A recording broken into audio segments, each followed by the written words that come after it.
celebrate good times. Come on. Yeah, man. How's it going, everybody? Welcome to the 1 year anniversary of First of the Month show, man. Hold on, son.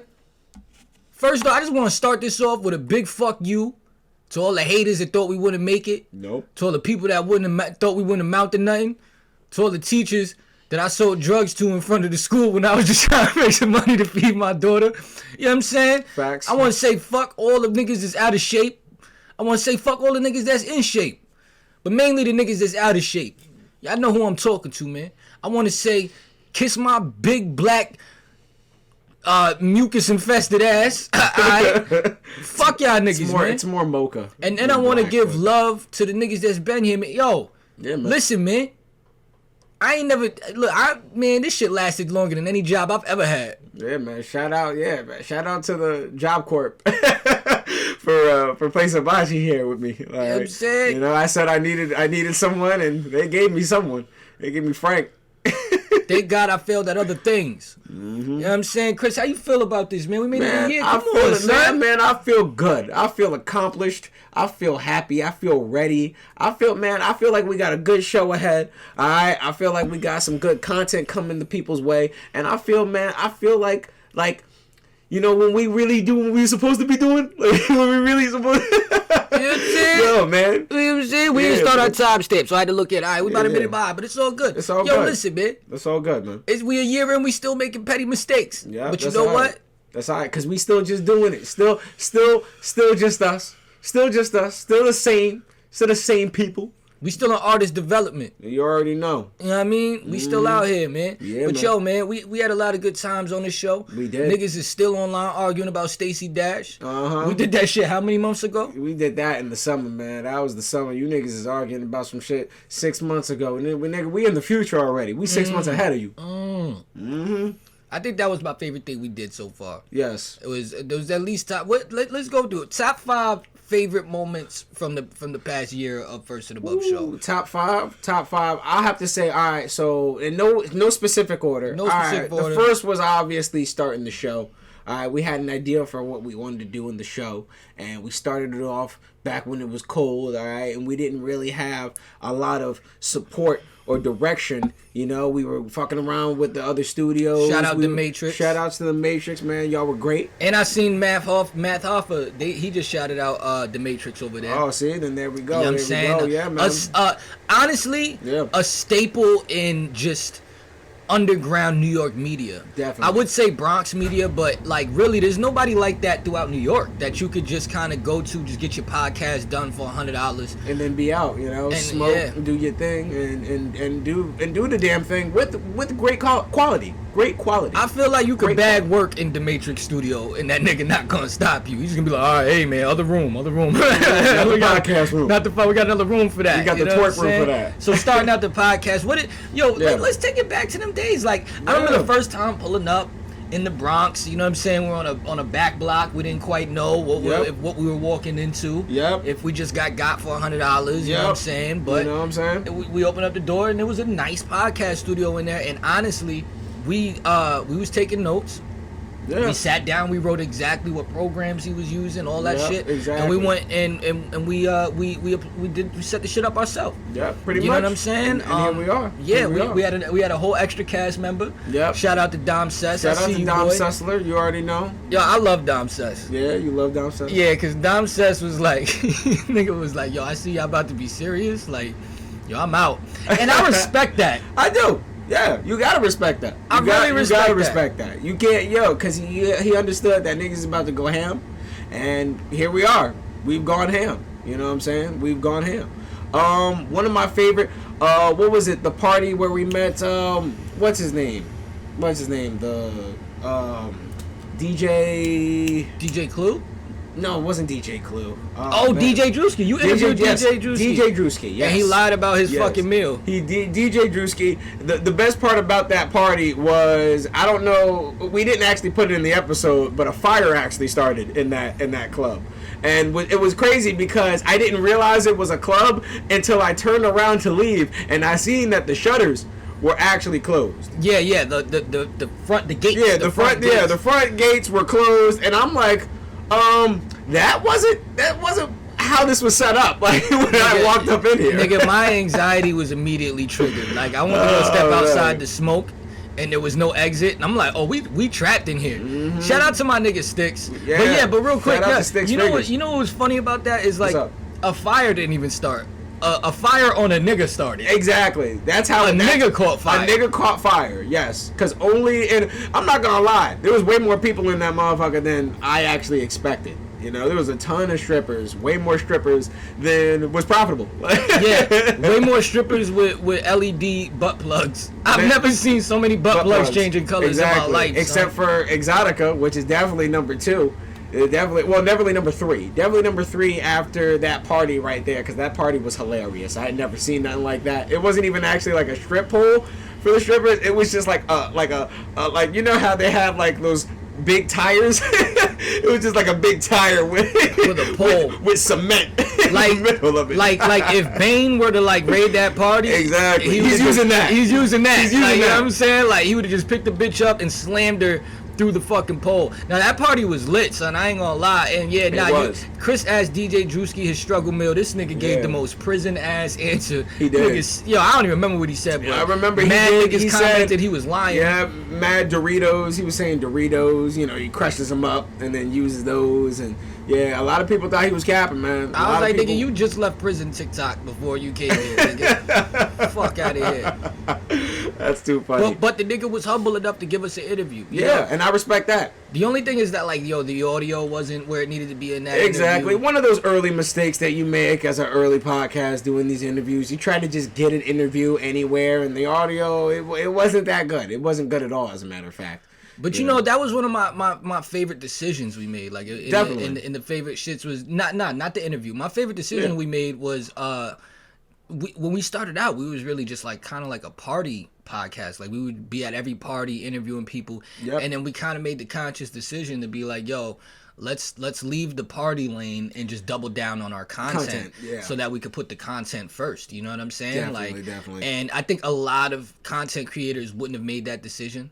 I think that they would have been caught up by the hype of getting a free bottle whenever they walk in. Yeah, or just being in that environment, you know, being around a bunch of different rappers, being around, you know, a bunch of different celebrities. It's easier for a lot of people to, you know, not come from anything and then trying to kind of get sucked into that lifestyle.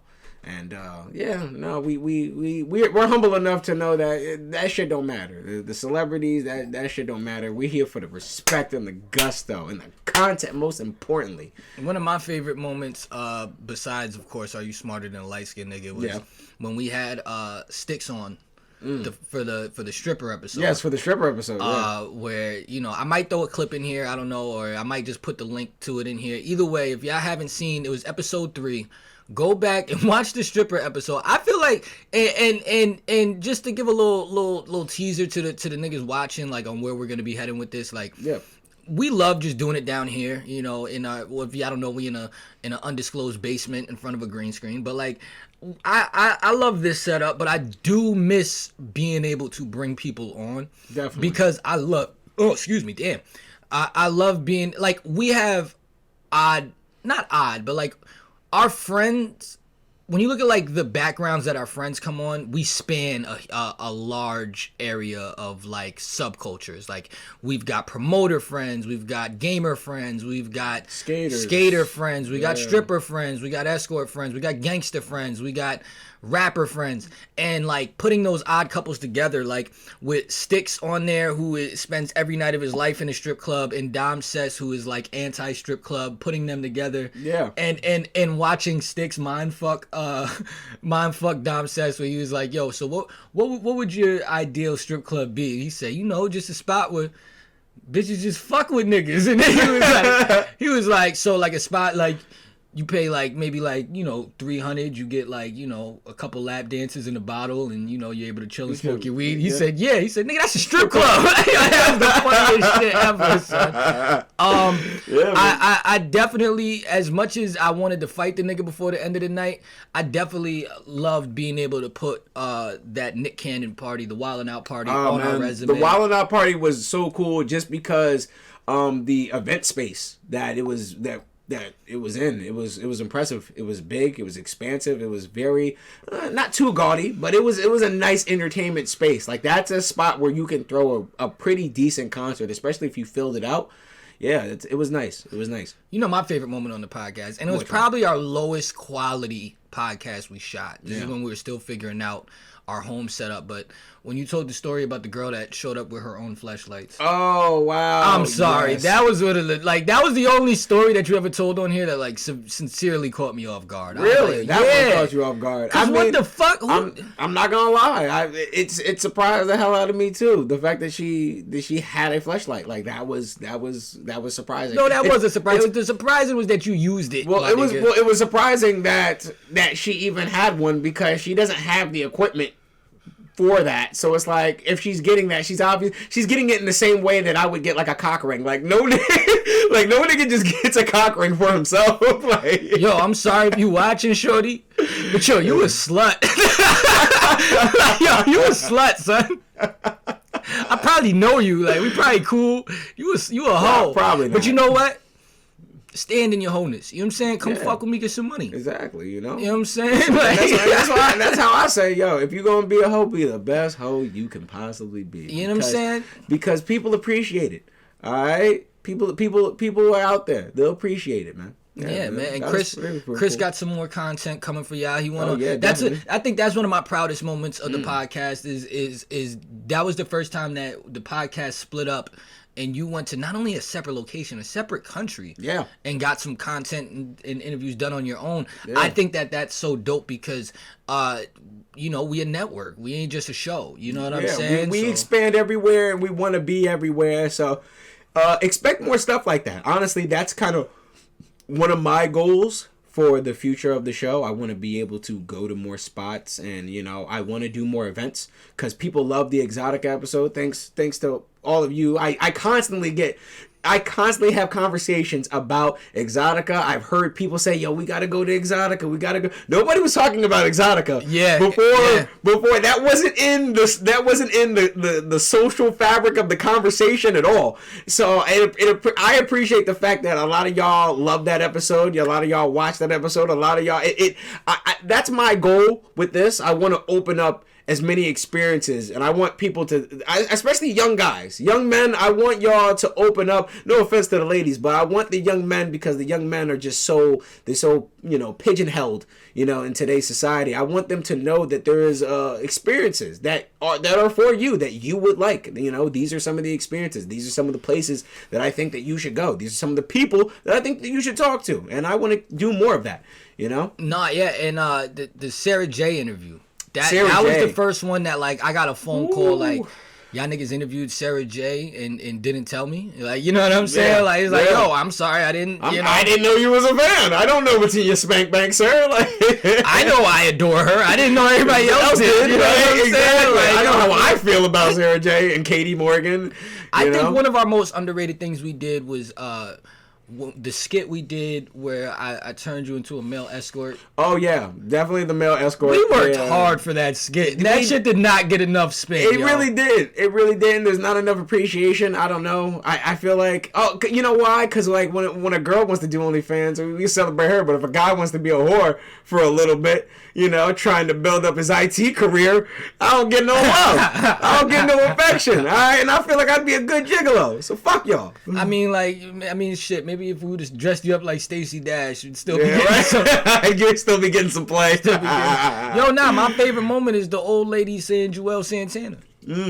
That was my Joel Santana. At this point, if you know, you know. I ain't about to sit here and explain it to y'all. We're not gonna explain the inside jokes that we've amassed here. Y'all either with it or y'all not with it. You either with us or against us, man. Get down and lay down. You know what I'm saying? Suge Knight. I feel like, you know, we do a good job at bringing perspective. You know what I'm saying? And I think like, you know, obviously we gorgeous niggas. You know what I'm saying? But at the same time, it's like we come from a humble place because we know what it's like to be the outcasts. We had to acquire this drip. You know what I'm saying? We know what it's like to be up. We know what it's like to be down. We know what it's like to lose a podcast. There's nothing, man. Every day, every episode we do is a celebration because I'm not sugarcoating it. Like, we just gonna address it. Like, we had another podcast. Yeah. Things didn't go the way that we expected them to go. Nope. And we took a break. And then we fucking built this from the fucking ashes. You know what I'm saying? Seriously. And we started out kind of, I would say taking some of the format with us from the last podcast, just picking up business as usual. And then now we developed like such a unique style of our own to where it's like, you know, I don't know, I just feel like we created our own little universe that we're still building. Definitely, you know definitely. There was definitely I would even say it was kind of just unconscious the way that we felt about our past content, and we knew that we wanted to do more stuff like that, but we knew that we necessarily couldn't do the exact thing like that. And since we're two incredibly creative individuals, we built this, and the First of the Month show has been very successful. Thank you guys, you know, especially for the first year. What did we get? 100K? 100,000 views and under 100 videos. Which, listen, man, under 100 videos. We not fucking huge yet, but let's give ourselves a round of applause for that, yo. And we want to thank you guys, the viewers. Y'all did that, cause y'all really came through. Y'all really came through, and you know, I know we started off a little shaky, but I could feel the love. You guys really have started to believe in us, and every time I talk to somebody about it, it's just like, yo, keep going. So clearly you guys love the content. Clearly you guys keep watching, and we're gonna keep doing it, you know. Alright, I got something funny about it. What's up? Something funny about it. I want to know, because I noticed our viewer count go up, down, up. There's certain things, like our actual podcast is like down to like the core niggas. You know what I'm saying? But then our other shit is way bigger than like we ever started with. But like, I want to know the niggas that we lost as viewers and exactly what moment we lost them. I would love to fucking know that. I want that shit like a compilation in front of me. Like you know what I'm saying? Like, I want to see a nigga like, oh, how dare they talk about Stacey Dash? Unsubscribe. Like, I want to see that shit play. Yo, bro. Like, I'm not, listen, man. I'm a what is it, a self-deprecator? Yeah. I'm a self-deprecator. You know what I'm saying? Like, you mean, and a self-fornicator. You know what I'm saying? I want to know, like, where we lost niggas at. Because that shit is hilarious to me. Like, I don't know about you. No, like, I think that's hilarious, too, because it's like there's so many wild takes that we have. It's just, I want to know, too. I'm curious. And here's the thing. I've gotten, you know, I've had conversation with some girls, you know, and they're just like, hey, listen, I tried to watch it, and there's certain things that I just couldn't get into. I want to know specifically, what are those things? You didn't ask them? Oh, no, I tried to pry, but you know, girls, they like being around the bush a little bit. They want to be nice about, you know, saying your shit sucks. Yeah. The funniest one we lost my grandma. She's like, Brandon, I tried. Frank Mucus, I tried. I just can't hear y'all talk about sex anymore. Like, I thought about, yo, we bring up sex every episode. Yeah, Speaking of sex, yo, listen, man. Yeah.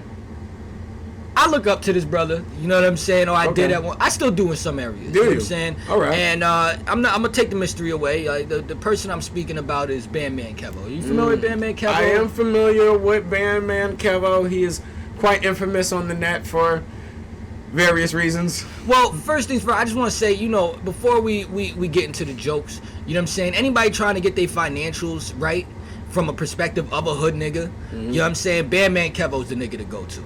Because, like, same with us delivering you the topics and different things, and as much as we may be unique, like, us as content creators, especially people that are doing, like, commentary, we're just the vehicles to get you your information. And you might like our vehicle more than you like another vehicle. You might like another vehicle more than you like our vehicle. But I think Bandman Kevo is a great vehicle for financial information if that vehicle was, like, a tinted out Pinto in the hood with like weed smoke in it. Like, if you a hood sitting nigga on Chrome Dubs. Yeah, sitting on Chrome Dubs. Like, if you a hood nigga that wants to learn how to get his credit right, and you want a nigga that speaks like you and looks like you, or used to look like you, Bandman Kevo is the one to go to. And you want to fill him in on the latest Bandman Kevo Yeah, man. Well, What is it? What would we call it? Controversy? Or I don't know if I would call it necessarily controversy, but it is a conversation starter. Let's just put it that way, man. So if you don't know, Bandman Kevo, he was recently on Academics Podcast, and he admitted that a large part of the reason why, and if you don't know this about Bandman Kevo, he recently got his abs done. He got his abs, his chest, his whole shit. He's gotten his whole body done. It was like remember the SpongeBob episode where the nigga had the inflatable muscles? Yes, exactly, the inflatable muscles and shit. My son went and got the inflatable muscles. And my son got the 50 Cent on the massacre. My son went and got the massacre. Got the pastel coloring and shit. Got the animated chest. Yo, my man got the animated chest, yo. That's crazy. That's wild. But yeah, get to so Bandman Kevo, recently he got his abs done, and I think that opens up a lot of conversation, because the reason why he allegedly got his abs done is because he said that he was insecure. He was insecure about the fact that he kept getting cheated on, right? His girls kept cheating on him with men with bigger bodies, or better bodies. Sorry, excuse me. He kept getting cheated on by men with better bodies. Now that's allegedly. Alright, I'm gonna be honest, I know enough about how women cheat to know that it's not that selective. Like, I think that's the more the insecurity talking out of Bandman Kevo. There's a lot of reasons a chick will cheat on you. A better body ain't necessarily the reason. But yeah, man, I think that opens up a lot of conversation about is this the era for the male BBL? Like, what is the future now? Because as far as people getting work done, right? We already know that a lot of guys get their teeth done. We already know that. A lot of celebrities get their teeth done. Like, that's just, especially if you're a rapper with grills, you're definitely gonna end up getting your teeth done at some point. Y'all niggas look ridiculous too. Just let it be known. Very true. But at what point do we slow shit down? Because I find that crazy. As a nigga who is in the gym quite religiously, and I work out a lot, and I take pride in my body and what I do with my body and how I treat my body, I just find it crazy that niggas out here are really paying money to get their bodies done. Like, that's wild. Well, that's your perspective. And so with you saying, when do we slow this down? I think the other alternative to that is, when do we speed this up? Yeah. So I think we should examine both, if it's time to speed it up, or slow it down. Yeah. It's so many places to start with this. I think we should start with Bandman Kevo himself. Yes. Before we even get to the surgery aspect of it. Yeah, of course. You stated it, but let's go a little deeper into it. Yeah. Do you think that was the reason that women are cheating? Were women cheating on Bandman Kevo because he didn't have a good body? I don't really think so. I'm gonna be honest with you. I think it'd be the same. It's like, I know that I'm insecure. Like, I'm not the shortest nigga, but I know I'm still kind of insecure about my height, and that's like me saying that every girl that cheated on me because it was a taller nigga. And I know that's not true. I know that's false. I know that I've been cheated on by niggas with my similar height. Like, so it's like, I know that that's not but I think that's where the insecurity comes in. Like, he's gonna pin it just on that. Like, because he's always had money, as far as I know. He's always been good in that aspect. But just because you have money don't mean. And this is another conversation that a lot of you guys need to be ready to have. Just because you want to make more money, $100K, $150K a year, don't mean that a chick gonna stand by you, because a chick will use you just for that grip, just for that money. And as soon as she feel like, this nigga's kind of corny, I really don't feel like dealing with this nigga anymore. Like, I don't know. I don't know if it's as broad as a woman will use you for that grip. I think that everyone kind of seeks stability. Yeah. Because if you lead with it, if you lead with your cash, a chick will use you for your cash. I don't even think you got to lead with your cash. Because I'll put it like this, right? Like, everybody wants stability. Mm-hmm. It's the reason why you even see on the flip side, you'll see a dude with a girl that's below his usual standards that is getting money. Like, we've all seen the hood dude with the overweight girl, which overweight doesn't make you ugly, but he's not into overweightness. He's just using, or even then, maybe he's into overweightness and he was seeing with the ultra skinny girl.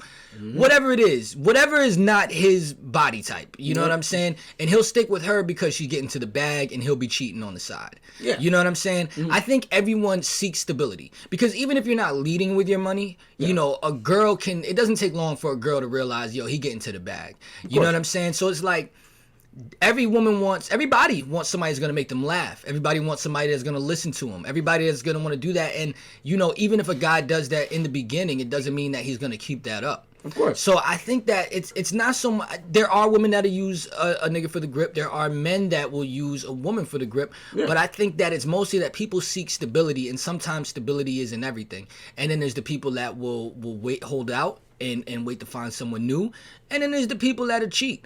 But he specifically said, that either they want a woman they either want a nigga with the money or they want a nigga with the body, right? And if they can get both, they'll be good. But if they can't have both of them, they'll cheat.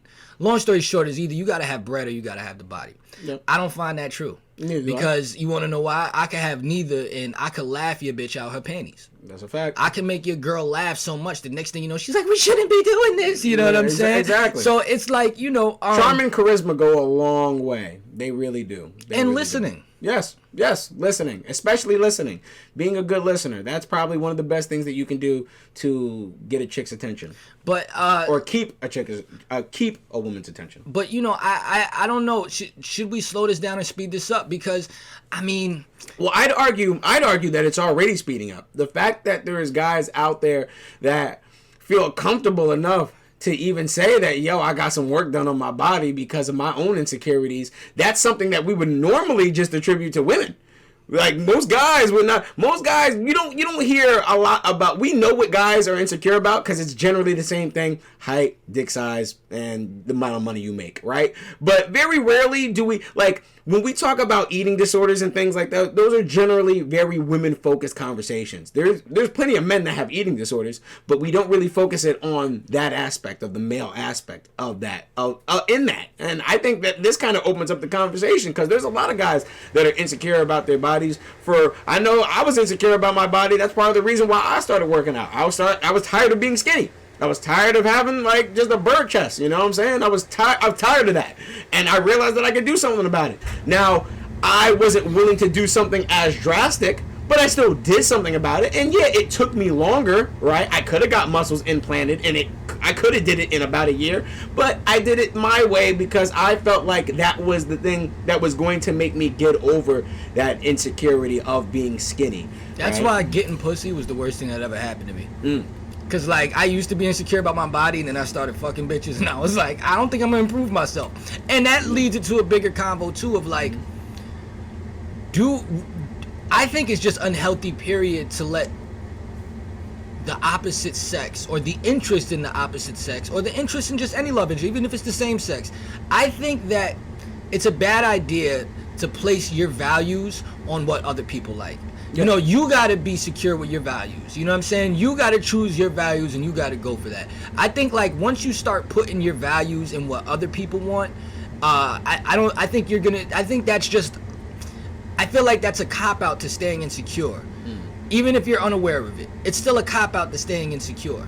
Because part of being secure is feeling good with self. You know what I'm saying? So when you're only making improvements for love interest, you know what I'm saying? I don't think that that's improvement at all. And to the point where it's like, if that's the only reason that you're getting your body done, and that's the only reason you're getting your body right, you probably still gonna be getting cheated on because what they might be cheating on is the mentality. Come on, son. It's the mentality that you have. Now we killing this. We killing this, my nigga. Like, come on, son. Listen, and you know what? And it's funny. I was gonna ask, do you think that might have something more to do with the fact that you've had success without having that necessarily that insecurity, right? Because you said it. He's like, once I started getting pussy, I didn't really have to worry about my body, right? But here's the thing, Bandman Kevo, he might be more of a relationship guy, and instead of him trying to get vagina constantly, his experience, right, his confirmation is women cheating on him constantly. He can't have a successful relationship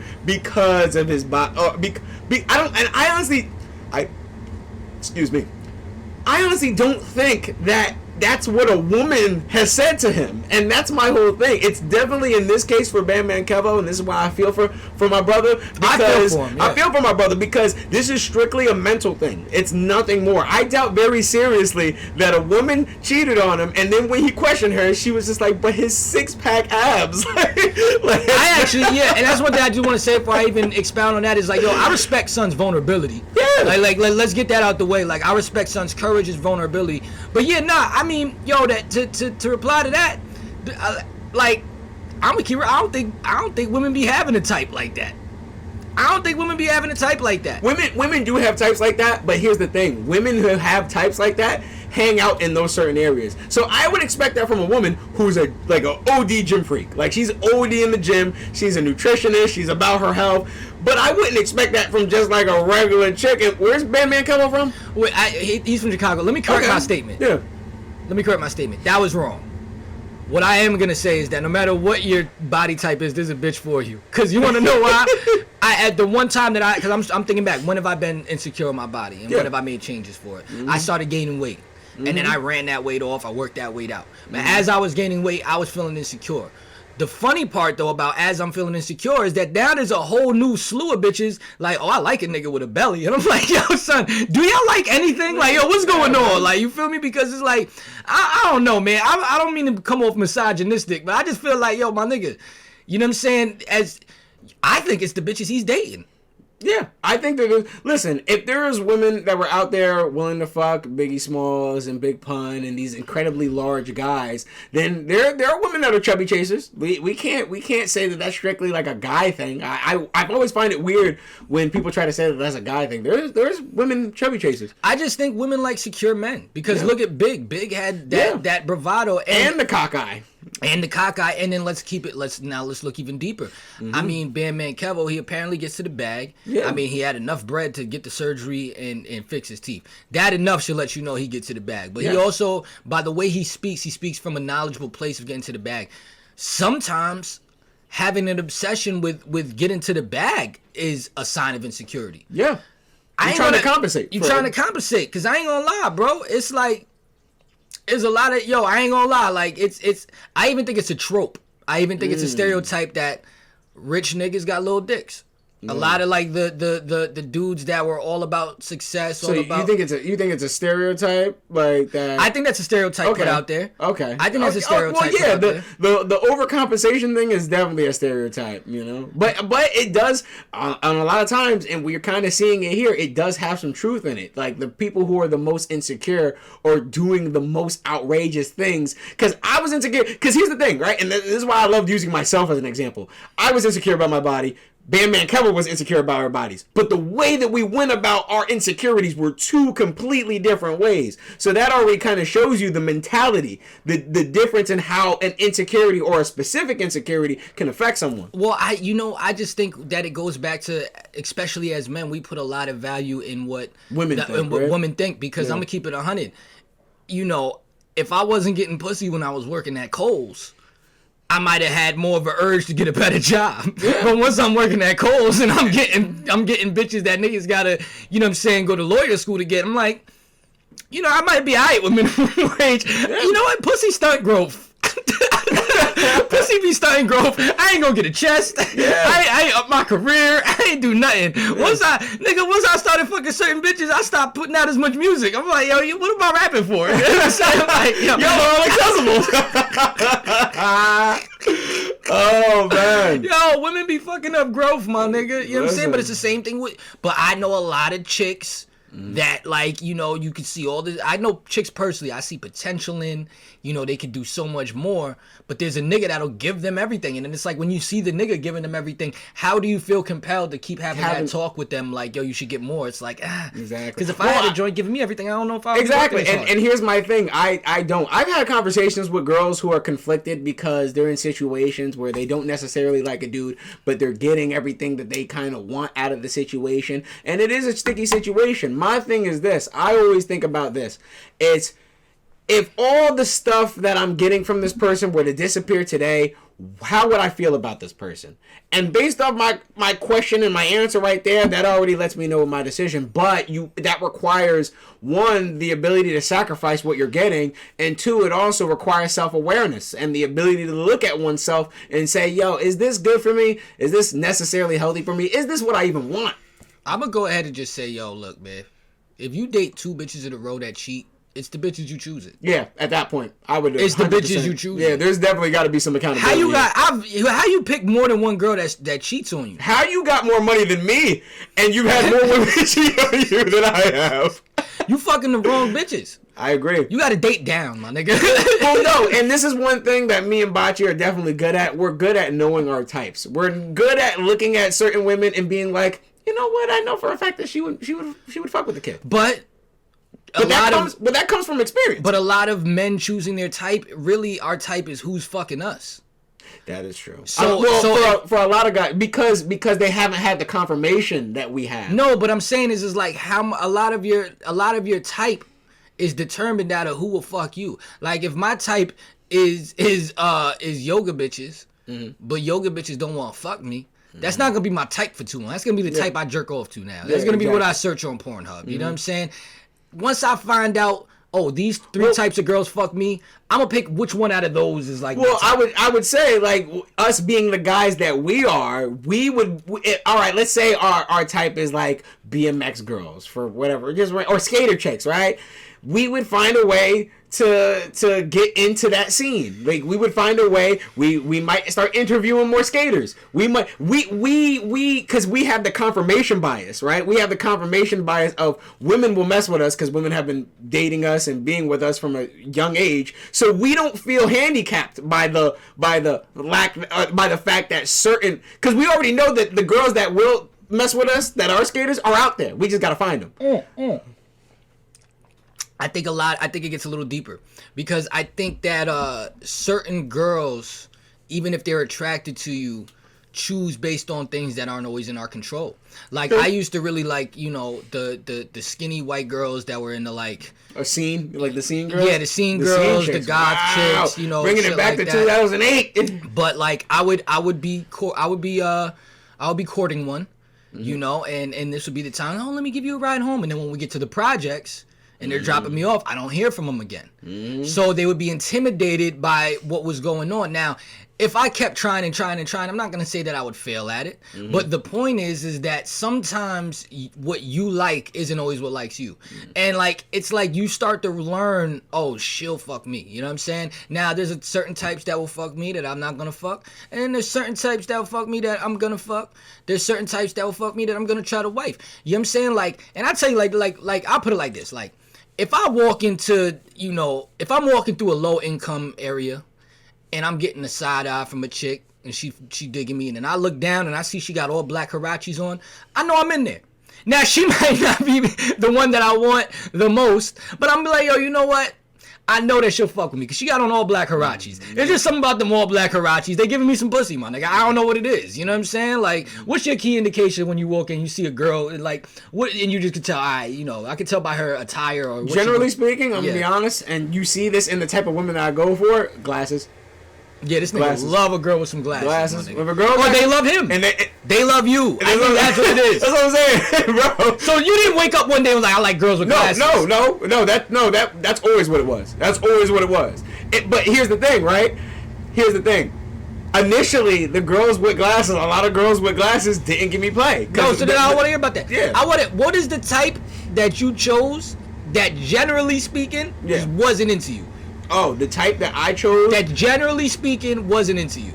Ooh, I would say... even if they were into you, didn't allow it to go. Didn't allow it to proceed. Yeah. Like when you walk past like the Dominican barbershop and the girls is looking at you, but they know that they'll get stabbed, so they don't fuck with you. I would definitely say the first time... I would definitely say when I started going out to more metal concerts and seeing those type of girls and being interested and knowing that they was not looking my way. So we share that in common. Yeah. It's like, and you know that that's a deeper thing. You know that that's not like they wouldn't fuck you. You know that it's like a fear thing or it's something. I don't know what the dynamic is. Well, see, here's the thing. And then on top of that, I'll go even further because it gets deeper than that, right? A lot of it is like a self-doubt thing, right? Because it's like, How many times did I really seriously go up to these girls at these concerts at the Chance and really try to talk to these chicks? Not often, because I had the self-doubt already in my mind. We're getting to our insecurities now, and maybe Bandman Kevo feels insecure of preaching a woman that's not into the vainness of money and muscles, and that's why he keeps getting cheated on. Definitely. And you know, speaking of putting your values into the significant other or to the opposite sex, we was on the internet, Chris and I, and we was on WorldStar. Yo, this podcast has put us on WorldStar quite a few times a week. That's fortunate and unfortunate. And we saw this clip with Young Jock and his wife. He was on one of them VH1 reality shows. Shout out to VH1. I gotta start saying that now. You really gotta do. Shout out to VH1. I love your program. Yeah, exactly. You guys will find out in a little bit. All right? Oh man, we should. Anyway, it's all right. Yeah. But we saw this clip. Yeah. With Young Jock, and he was having a talk with his wife, and his wife was like, well, you know, I wouldn't want my kids to grow up to be like my husband or to be like Young Jock, and Young Jock had to cut her off, and he said, yo, you know what? I'm not saying I want my kids to do everything I did, but you know, I do provide. I am a good father. I think he might even say, well, I helped you get out the hood. Yeah, he did. I upgraded you. I upgraded your lifestyle. You're good. You're taken care of. And on top of that, I want my kids to go to college. I don't want my kids to do what I did. But at the same time, don't just say it like that, because when you say it like that, it makes it sound like I'm a bad father. Yes. And then he said, and there's certain things that I wouldn't want my kid doing. That you were doing, but I wouldn't say that I don't want my kids to be like her mother. And I instantly started dying laughing, because I'm like, he didn't want to say it, but he was like, bitch, you know what you did to me to make these kids. Like, you knew what part of my asshole you licked. You know what I'm saying? You really want our daughter doing that, my nigga? Like, yo, come on, don't do that. The gooch. And his wife started doing whatever women do, what women always do when you catch them in that. They're like, oh, what was it? What was it? It's like, yo, shorty, you don't want me to tell the TV exactly how you know what I'm saying? How you had the blackberry oils, and then you attacked my gooch while Sade was playing. Like, nah, it's a mad intimate moment. And he said that too. You don't want our daughter to show up with her own flashlight. Stop playing with me. Facts. You don't want him to find a nigga like Chris. But it really kind of got us into a topic of, what was it, how did you feel about that clip? Like, I felt a little just kind of mad. And the reason why I felt kind of mad, because I felt that the double standards for fathers is so real. Like, the fact of the matter is that you don't have to be that bad of a dad to be a shit dad. Like, the bar is very low for you to be a shit dad. Like, you don't really have to do much to be considered a shit dad. And to me, that's always been crazy, because when it comes to being a shit mom, you literally have to be, like, the scourge of the earth. Like, you gotta, like, leave your child on in the car for 3 hours at a supermarket in the middle of July, and then maybe we can talk shit about you. Like, maybe we can kind of criticize your parenting, you know? But when it comes to single fathers, even then, they go be like, she was overworked. She was overworked. Yeah, she was man. trying her hardest. You know what I'm saying? Like, and I feel like that's incredibly unfair, especially because it's like me. You know, I love my pops. I show great respect to my pops. My pops is the man. Everyone who knows my pops knows that my pops is that dude. And I can't think about, like, my mom saying that to my dad. Like, I don't want my kids to end up like you. Like, that's a crazy thing to say to a nigga that you allow to skeet in you. Like, that's wild logic. Like, but you got it ill pops. But I do feel what you're saying. You know what I'm saying? Yeah. Your pops is, like, ill in, like, the standard of things. You know what I'm saying? Definitely. But it's like, if your dad did, like one too many bad things, and she said that, like, I can't. It's like, okay, picture your dad getting to the same place that he's at. But, you know, he had to get it in a little bit more of a seedier way. Yeah, definitely. You know what I'm saying? Mm-hmm. I think what it is like, okay, regardless, and not saying Young Jock got it in a seedy way. Of course. But it's like, At what point do we say that the ends justified the means? I think is what it really boiled down to. Because your dad, he kept it pretty honorable along the way, as from what I know. You know, I wasn't there the whole time. You know what I'm saying? But from what I know about your dad, he's always had kind of like honorable positions. Like, what if your dad had to make like 4 porn movies to get like the down payment on the crib? Man. You know what I'm saying? But y'all still landed the same spot. You know what I'm saying? And then your mom come in like, yo, I don't want my kids to be like you. You were in Fuck Force 5. Right? Sam, stop playing. You know you were in 4 fuck forces, all right? 4. How would you feel then? You know what? I would understand. All right? I'd be more understanding. If anything, I'd be more understanding of my pops, because it's like, let's put it this way. If everything turned out the same, like I'm still the same guy that I am right now, oh yeah, then I would definitely still kind of give him that respect, because at the same time, he had to do what he had to do and literally put his dick on the line to do and put me in a better position. And I feel like that's the part of masculinity that isn't celebrated, right? The sacrifice, right? I call it the Tony Soprano experience. Like the fact that, yo, like, shorty, I want my family to be so good, I gotta go hard, but it's gonna be questionable. A lot of this stuff is gonna be questionable. I can always respect that. I don't necessarily respect like the Nino Brown way. Like that way is kind of selfish. But if it's like the Will Smith Pursuit of Happiness, like, yo, I'm gonna sell my semen because we need a place to stay tonight. Like, yo, sometimes you gotta do what you gotta do, man, and that's real shit. I blame niggas for this.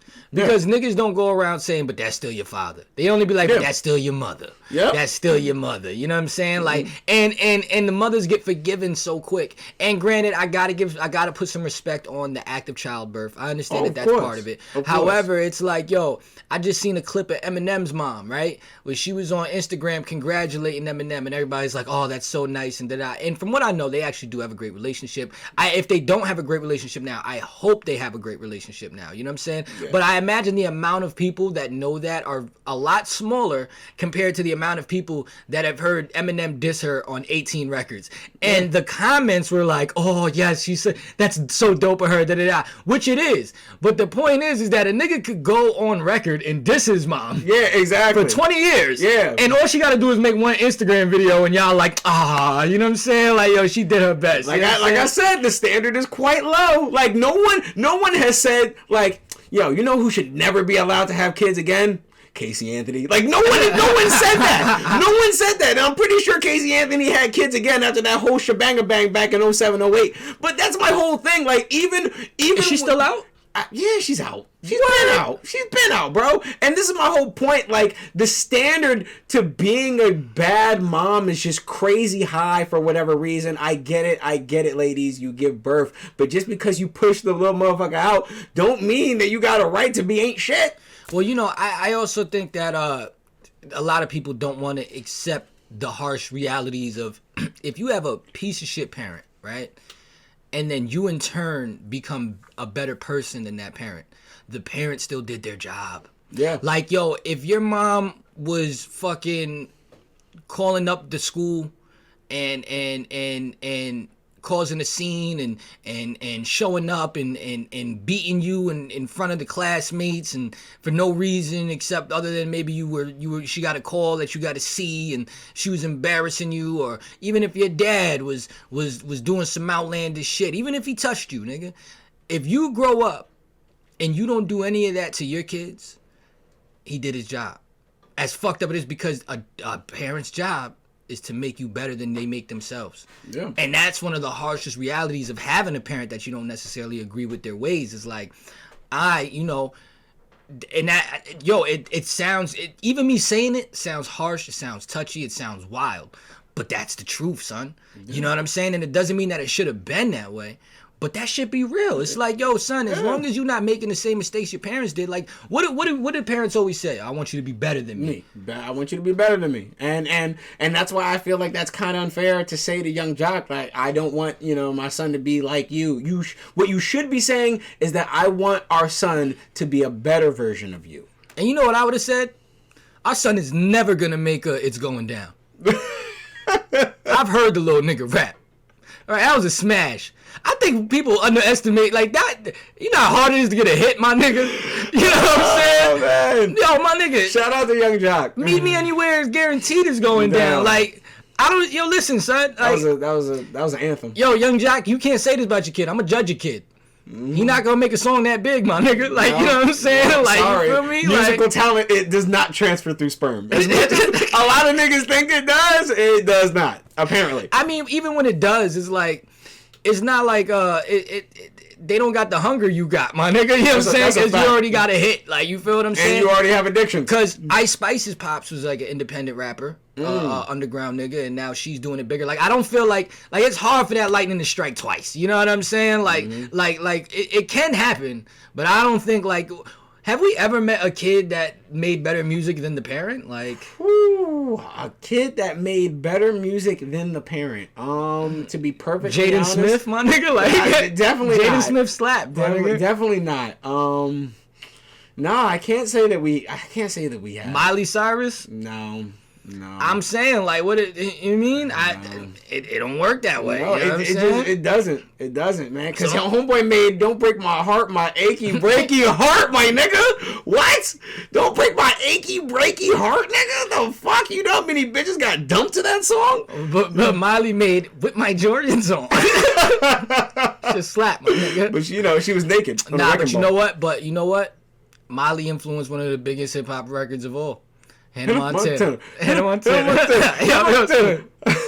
achy breaky heart, my nigga. You know what I'm saying? We got Hannah Montana, my nigga. That's Migos. That doesn't count. It don't matter. She influenced it, my nigga. You know what I'm saying? That's so and funny. like, yo, that would be like if whatever Miley Cyrus' mom came along and was like, yo, it started talking crazy to Billy Ray because he used to sell meth. Yeah. You know that nigga used to sell meth. Yeah. He was the plug. He was the plug. He is meth. Like, he started meth. Like, he used to sell it, nigga. I started this. That's the real meth versus chef. Like. That's the real meth versus chef, my nigga. Another news about another wife news. Oh yeah. Your man Kanye gotta pay $200,000 a month in alimony to Kim Kardashian.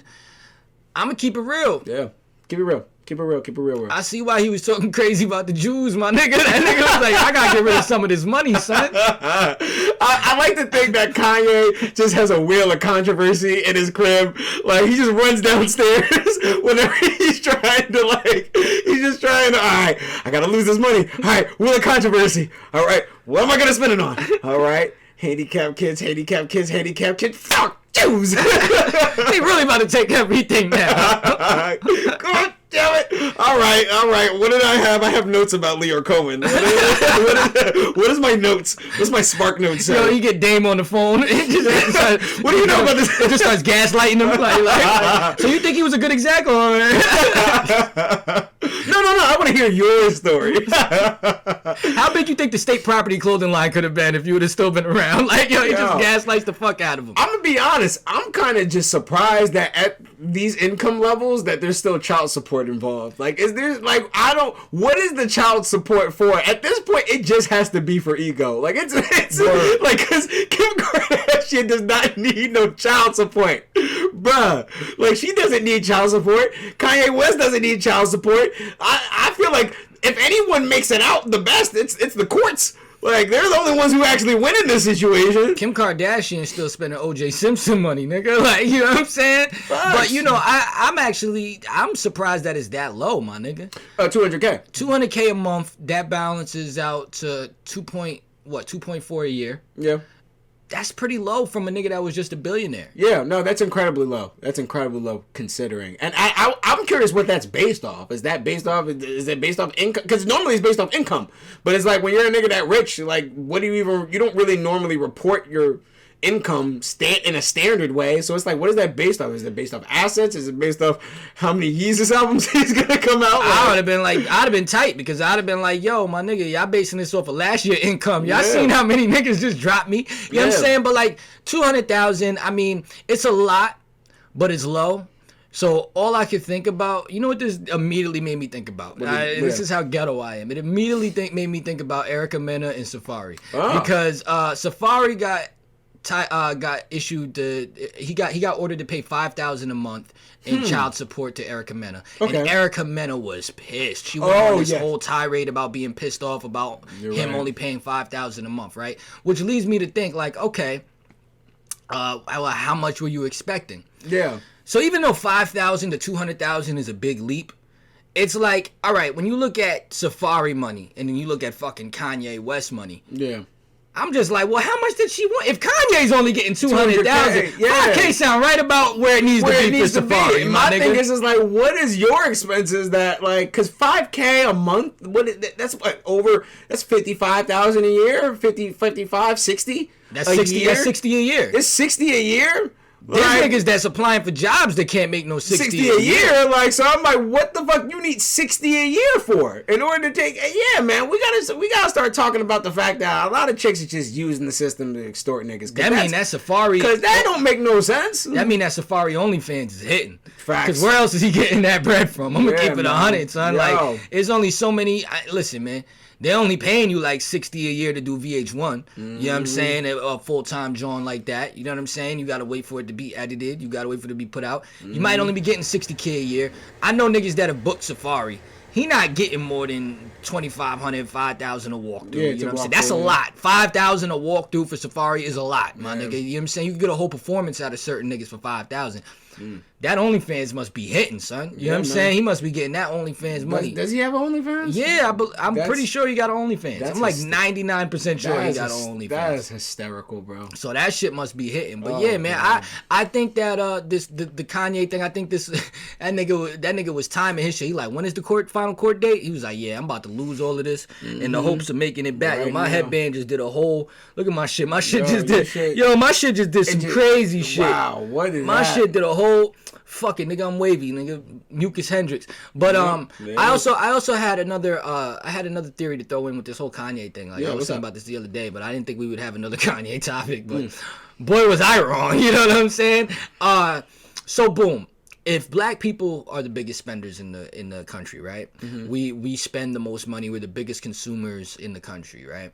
And they say that, you know, they try to place the fact that our dollar being spent it leaves our community very quickly.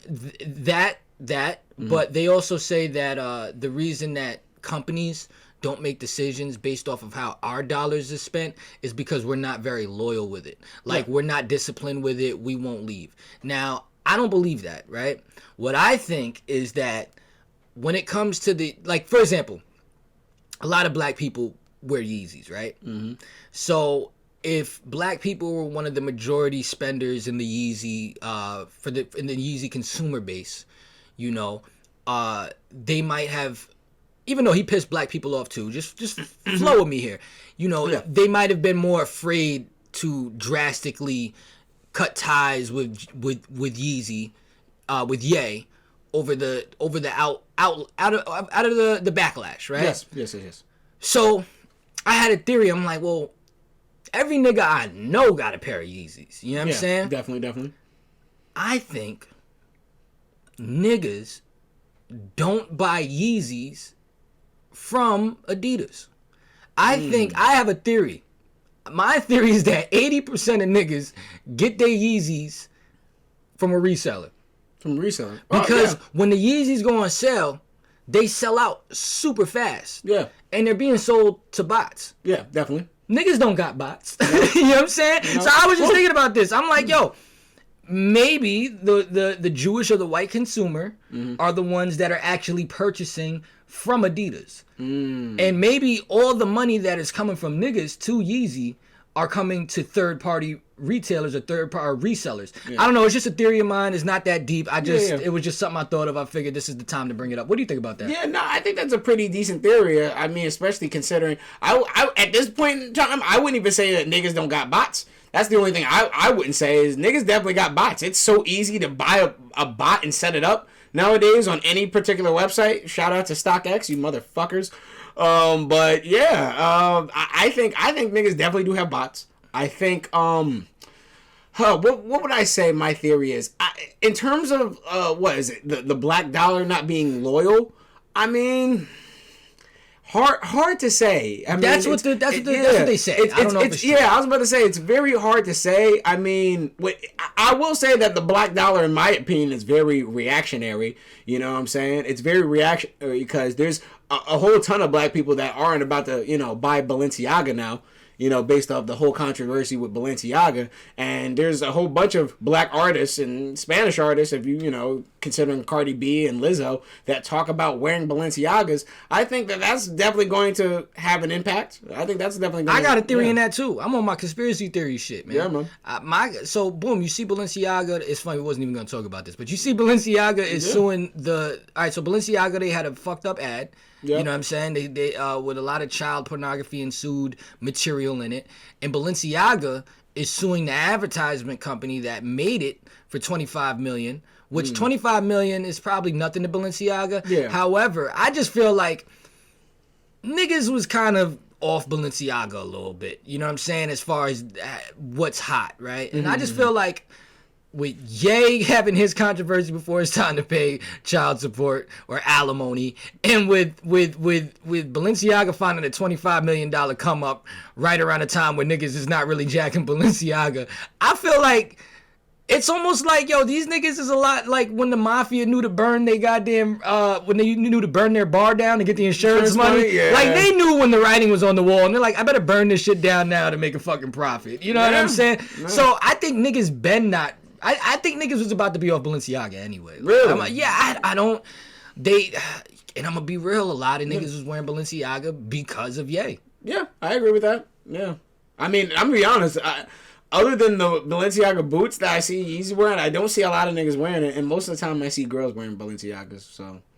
They had that one sneaker that everybody was jacking, and then yeah, I remember. Before we wrap it up, you got anything else about the Kanye Kim thing? No, I don't got much to say, man. Just you know who you was dealing with, bro, and you just gotta take you out.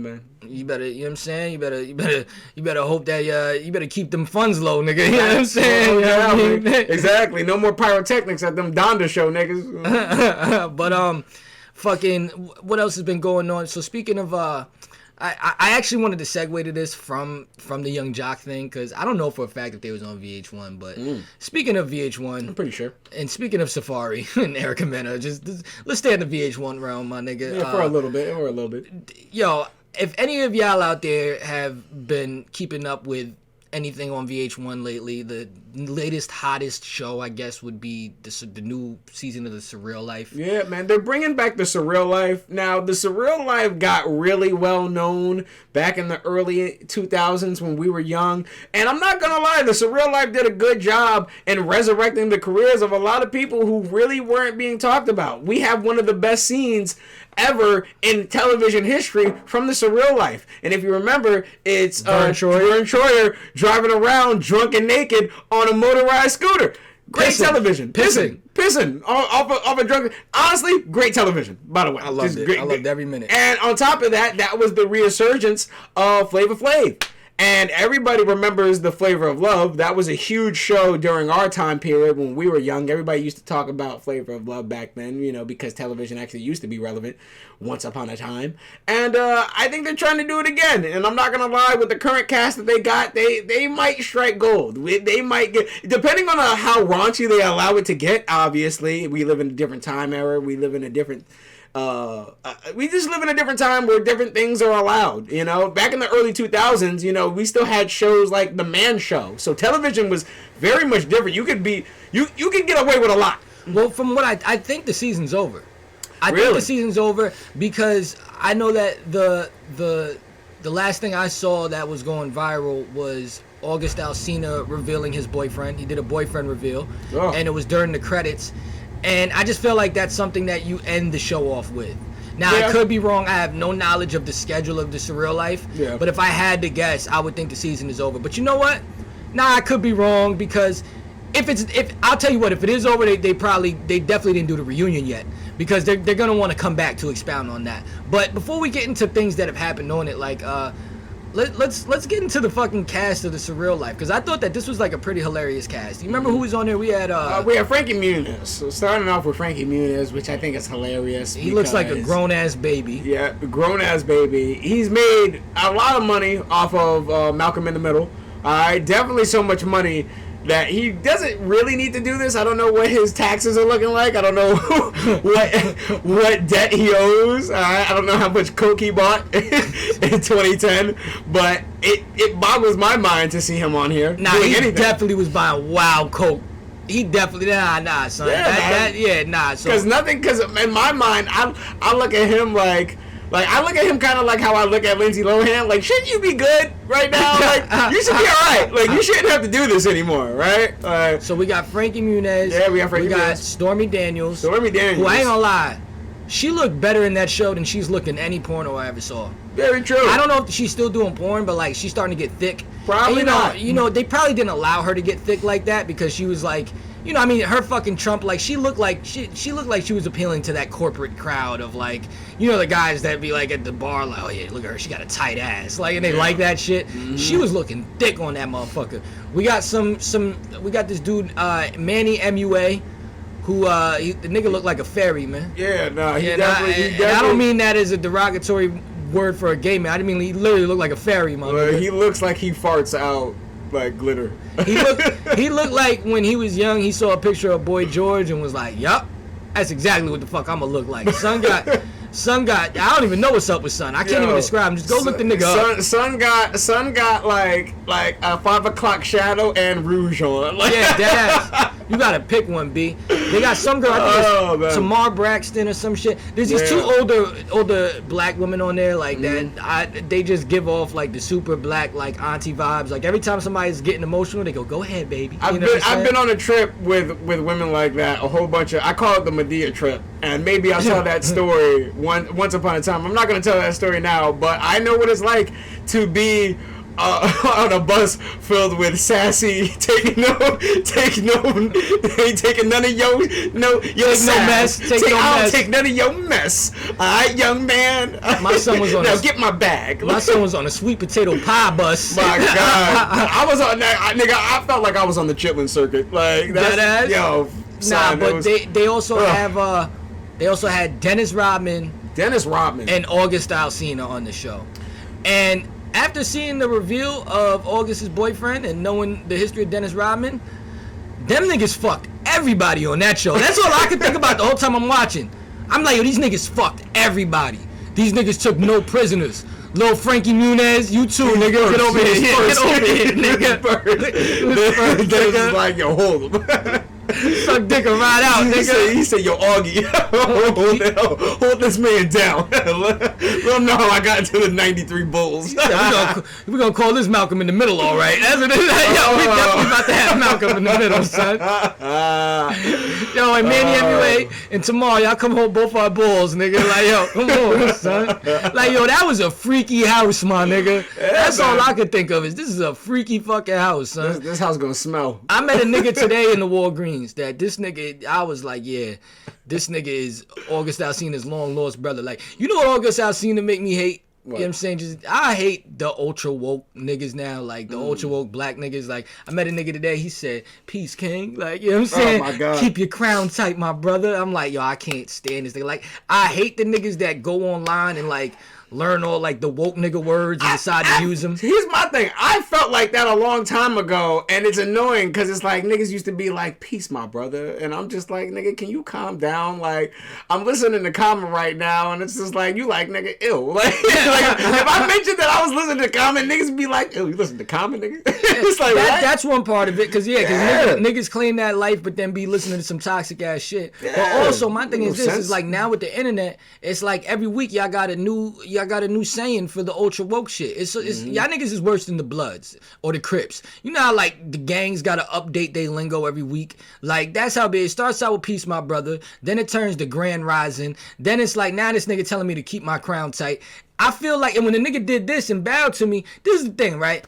I want to acknowledge your knowledge of self. You know what I'm saying? Like with the 5%ers, it was easy. It's like, yo, peace, God. Peace, God. What's today's math, God? You know what I'm saying? We can acknowledge your knowledge of self and your elevation. Like, each one of these niggas, it's like every time you meet one of these niggas, they try to outwoke or outfly the last nigga. And now there's no code of conduct. You know what I'm saying? Mm-hmm. Because I want to acknowledge your shit, but I've never done this before. Right. I don't even know if doing this is the right way to greet you. So it's like, yo, my nigga, y'all niggas need to have a meeting, figure out what the saying is, you know what I'm saying, and stick to that lingo, because it's like, yo, none of this is applying. Like, it's all over the board. Like, you know what I'm saying? Man, like, you feel me? Yeah, I feel like, nah, it's dead ass. I feel like it's the same thing with they, them, zim, zir, nigga. It's like, what the fuck do I call you today? All right, okay, all right. Nigga getting us in. Yo, this nigga. Yo, listen. My God.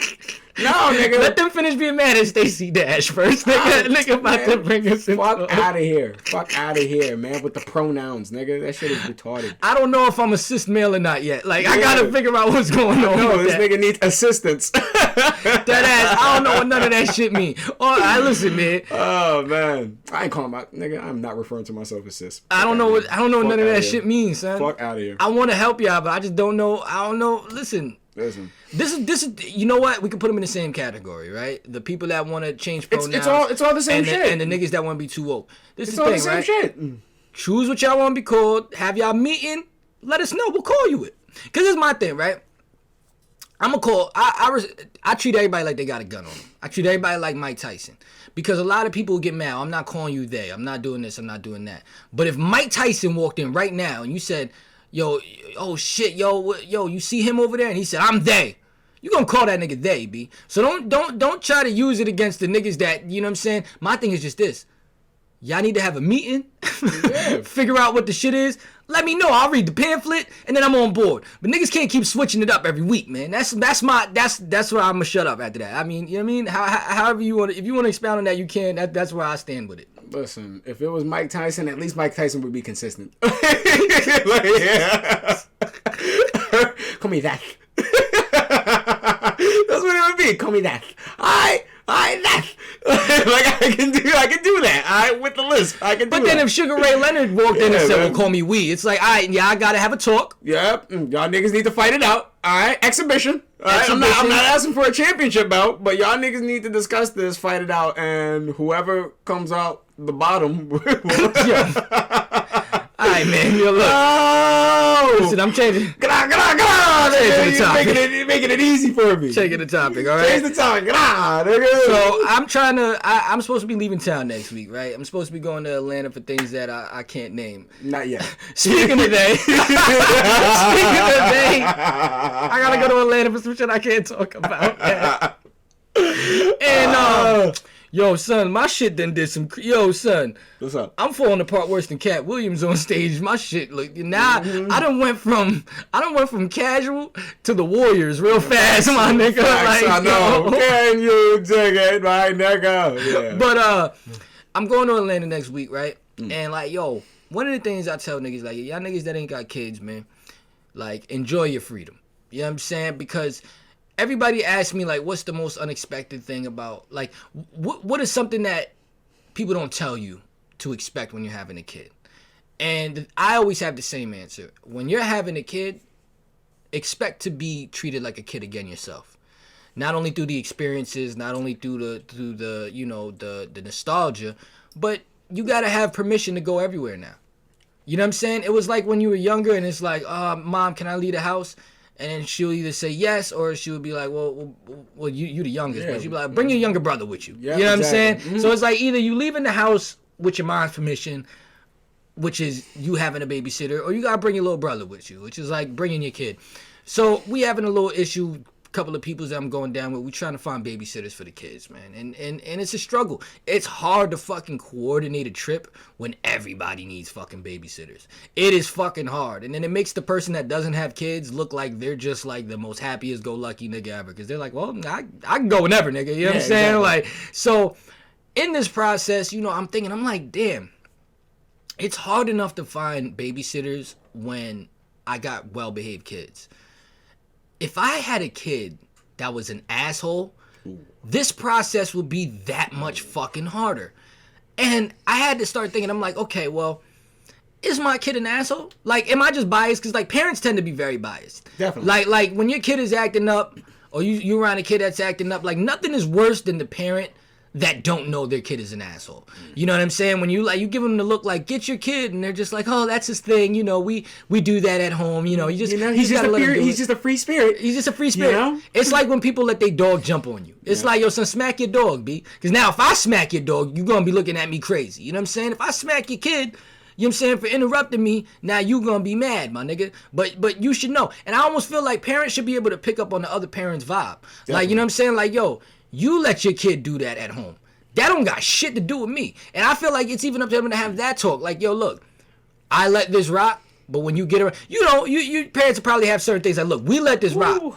But you get around other parents, they might not let this rock. Don't let Miss Jenkins come tell me that you was cursing in her house. I let you curse. Miss Jenkins don't play that shit. When you go into someone else's house, they don't play that shit. You know what I'm saying? Like, but I don't know. Maybe my kid is an asshole and I just don't know. So, Chris, as someone who is super unbiased, because I feel like the fact you don't have any kids, but you've been around a lot of kids. I have. You can tell me, what are the signs of having an asshole kid? Like what are the if you had to give me 3 strong signs that your kid is in that. This is like, I'm gonna give you the wrong way. This is almost like this is like your version of like Jeff Foxworthy's "You Might Be a Redneck." Your kid might be an asshole. Your kid might be an asshole. No, but at the same time, trust me, I got you, Bachi, because here's the thing. I have a bunch of experience with kids, and I don't mean that in a perverted way. I mean that in a professional way, because I've been a camp counselor since the age of 13. I've watched a lot of kids, and I've had to deal with a lot of kids. And there is obvious ways to figure out if your kid is an asshole, all right? There's obvious figures. All right, so the first thing that you gotta start off and wonder is, how do people feel when I leave my child alone, right? So it's like, you have your envision of a child, right? You have your envision of how your child acts and shit like that, right? Now, you know that your kid is an asshole, right? You know that your kid may be an asshole if you come to pick your kid up, and every time you come to pick your kid up, whoever's watching your kid is just like, hey, can I talk to you a little bit? No. Listen, first off, all right, you know that I love Johnny, all right? I love Jonathan. He's a little angel. That's a terrible sign when you come pick your kid up. When the person that you're picking your kid up from wants to have a talk. And he wants to have a talk, and then they start off with, I love your kid, right? Because first off, no the fuck you don't. You don't love my kid. You're saying that you're projecting right now, all right? You're projecting what you think I want to hear, and as the person that has to have that talk, like the person that is the leader of that talk, that's a hard talk to have, because it's basically saying like, yo, this is your fault. Exactly. You know what I'm saying? Like, I'm not here to tell you about your kid. I'm here to tell you about yourself as a parent. Exactly. And that's a hard talk for them to have. So if they're having that talk, that means that something happened that them as a human feel like they can't let rock. Exactly. Because if they do, then this is gonna fester, and then when they pick up the newspaper one day and they see little Johnny in it, they're gonna feel guilty. They're gonna be like, damn, I should have pulled his mom to the side and told him about what he says when he gets the action figures alone. Exactly. You know what I'm saying? Exactly. All right, give me another sign, sir. I mean, all right, so another sign that your child might be an asshole. He might be an asshole, okay? First off, you gotta see how he interacts when you let him go at the public park, all right? Because you gonna know real quick if your kid is an asshole. If your kid is the one who's constantly pushing motherfuckers out of the way to get on the slide, pushing other kids off the little boys, little girls, everybody going flying and shit, your kid definitely might be a little bit of an asshole. I'm gonna take that one a little farther. Yeah, go ahead. If you the parent that gotta have altercations with the other parents, oh yeah, your kid's an asshole. Your kid's definitely an asshole. If more than one parent has had to step to you, like, yo, listen, get your kid, yo. You know what I'm saying? Yo, you better get him.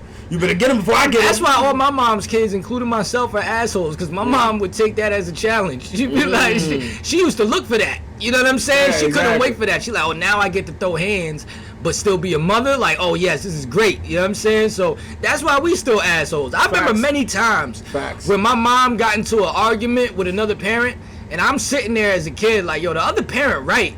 Yep. Like, that was a thing. I can't tell you how many times somebody was telling my mom about her kids and my mom wasn't hearing it, and I was like, yo, the other parent right, B, you should probably listen to her, son. This is what I've been trying to tell her. You know he been wilding the fuck out. She about to fuck you up. You know what I'm saying? Like, now we all doomed. It was always the moments where I went home and I'm like, we're doomed. Yep. We're doomed. Nobody can tell this bitch nothing. Nope. You know what I'm saying? Nope. All right, one last sign, man. What's another sign that your kid is an asshole? The one final sign honestly. And this is the most crucial sign, right? In my opinion, that your son might be, or your kid might be, an asshole, right? You gotta ask yourself, yo, are you an asshole? Are you an asshole? Because all kids do is mimic. That's all they do for like the first 8-9 years of their life. It's just mimic whatever the fuck they see. So if you are an asshole, yo, there's a good chance that your kid might end up an asshole, because that's the thing that sucks about being the camp counselor, right? Is seeing how much the kid is an asshole is, and then when the parent comes in, and then you're like, oh no, I get exactly why you are the way you are. You know what's funny about that? Like, I know exactly how my baby mom be talking to her other kids, because I see how my daughter talk to her Barbies. I'm like, oh, this is how she be talking, son. Oh yeah. Like, yo, and let me, you know what? Yo, niggas with baby moms, if you listening, take that note. Like, just go listen to how your kid talk. If you got a daughter especially, go listen to how your daughter talk to them Barbies. That is exactly how the mom be talking to the other kids, son. I swear to God, this bro. This is crucial knowledge. This is a mucus tip that I've never even considered. I'm giving game, man. Yeah. And it's just like, but you know, I just feel like, I feel like arguing with other parents, like, that's such a black person thing. It is. Like, you don't really go past and see, you don't go places and see white parents really arguing with other white parents unless they're poor. Oh yeah, I got one more. What's that? One more sign that your child may be an asshole. All right, if your child is as young as, I'll say maybe 6, 7 years old, and they call you by your first name. And they call you by your first name, your kid might be a fucking asshole. Because I don't give a fuck how you feel. Don't call me Frank. I'm your goddamn father, alright? So if your kid calls you by your first name, your kid is definitely, probably, most likely an asshole. And your baby mom don't want your kid to turn out like you. Because, yo, that just means, yo, you fucking up. Or vice versa. The baby father, your kid call you by your first name. But that's another thing, yo, we get into black etiquette. Yeah. Because, like, yo, there's white people who, they don't mind their kid calling them by their names. They also don't beat their kids. So. But you know, it's a cultural thing. Cause and it's so funny because I'll be sitting there and then I'll see like a white kid call their parent by their name and I'm like, ooh, like I flinch because I feel like the belt hitting me that would have hit me if I would have called my mom by her name, and then they just respond to them and I gotta remind myself like, this is a cultural thing. Not everyone grows up like Pootie Tang. Yeah. Speaking of things that only black people do, there's a video going viral, right? And the video that went viral was also debunked. So there was a video that was going around of this guy at a football game, right?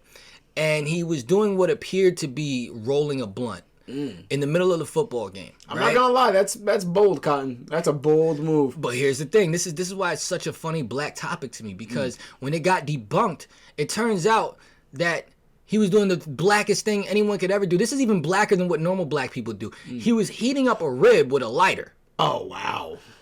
I've never heated up anything with a lighter that I was about to eat. Black as shit. That is beyond black. That's Southern black. But you know what's so funny about that is that both of those, like, when they're like, all right, the myth was debunked, it's like it was also just some shit that black people do, because black people will smoke weed anywhere, and black people will bring their own food anywhere. I actually got a really funny story. Like, I remember doing a show in Yonkers, and when we pulled up, like, I'm like, all right, man, we gotta hurry up and get the white side of me was talking. I was like, all right, man, we gotta be punctual, we gotta get in there, we gotta set up, we gotta sound check.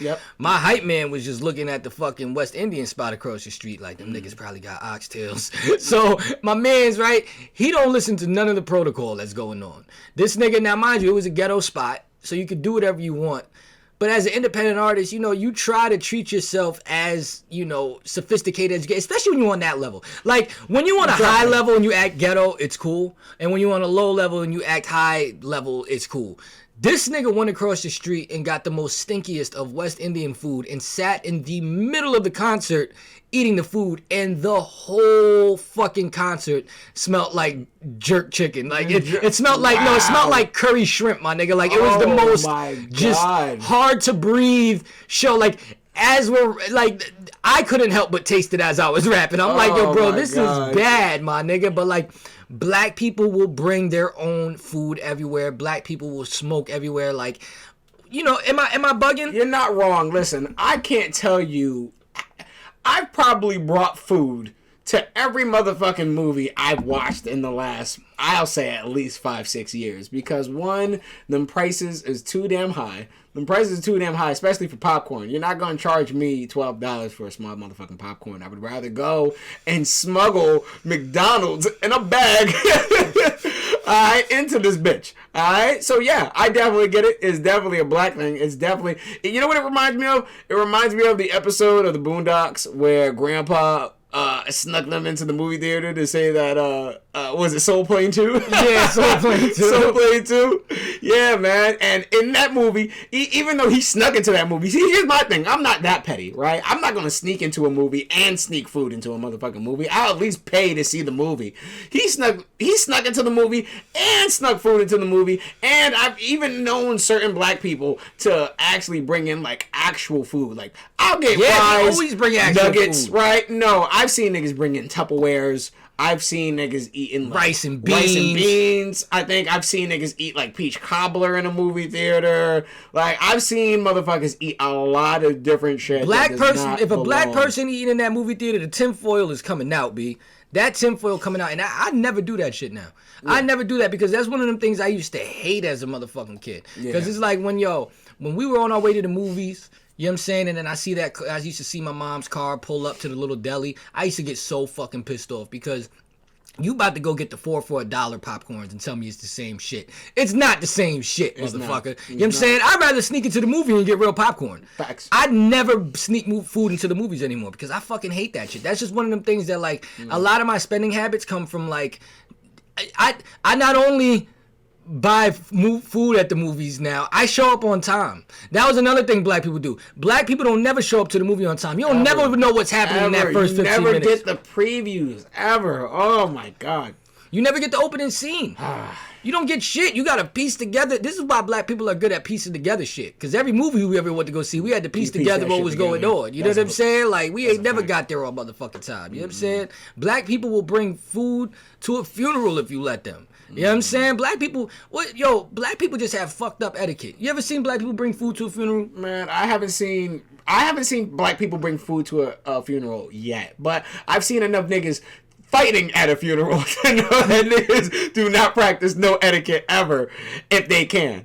And that's an interesting topic, man, because very recently, man, and I feel like we're doing this every other episode. This is sad as shit, man. We gotta say rest in peace to Takeoff, man. Yeah, we're late, but rest in peace to Takeoff. Yeah, we're definitely late, but it's... Hold on, wait, real quick, I'm sorry. We're not late. We just don't like talking about nigga shit too much on here. And as respectful, as much as we're respecting Takeoff, I feel like to talk about it before, you couldn't talk about it without talking about the situation around it. Yeah. And it's still niggatry going on around it. But yeah, I didn't mean to step on your point.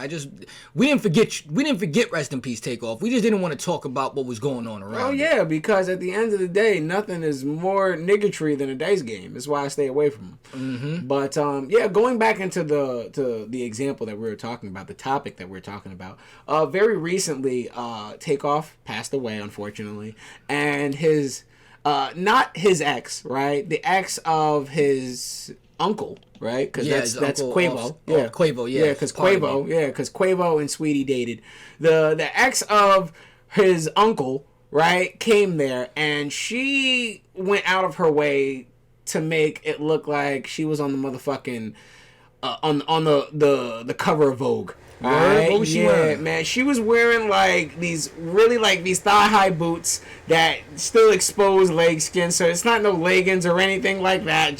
And this really kind of crazy ass dress. We'll probably post it up, so people can see an example of what the hell it is. But this is not no shit that you wear to a funeral and not go out for hookah afterwards. And that's, I think, that's what would find me disrespectful about it. It's just like, bitch, you obviously gonna go to Dykeman after this funeral. Nah, you know that, the niggas that's dressed for the after funeral, the niggas that came, they came dressed to do something after this funeral, man. Wow. Like, just come dressed up and then go back home and change, bro. But don't come fresher than you need to be because you know that you gonna have to be somewhere after this. Don't do that shit. It's kind of corny, and it's just really just like tasteless. I can't completely knock her though.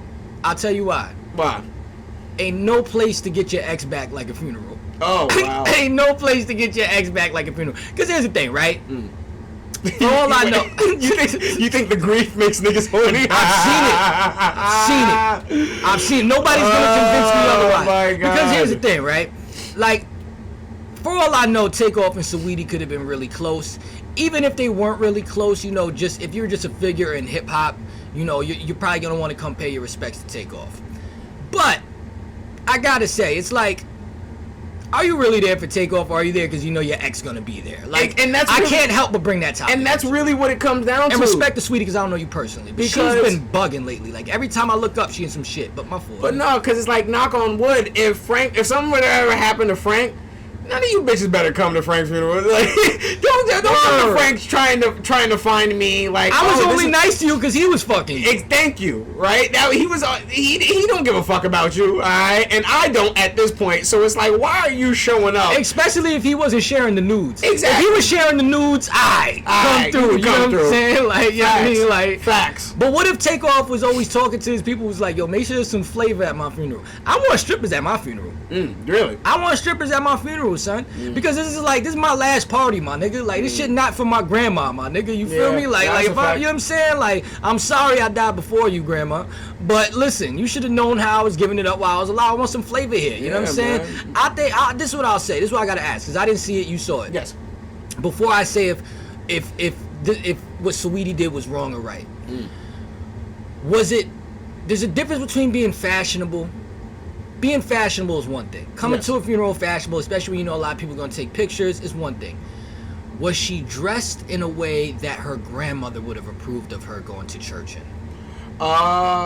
Did her grandma go to church at Church's Fried Chicken? Because if her grandma went to church at Church's Fried Chicken, she probably would approve that. But if she went to a traditional, like, Baptist black church, hell motherfucking to the no. Like, that was the thought outfit that, you know what she was wearing? She was wearing the outfit that the bitches come to church to try to get a man. Like, that's what they're trying to convince the pastor. Okay. Like, right. hi, father. Like, tits all out and shit. It was one of those outfits. But here's the one thing I gotta say, right? Yeah.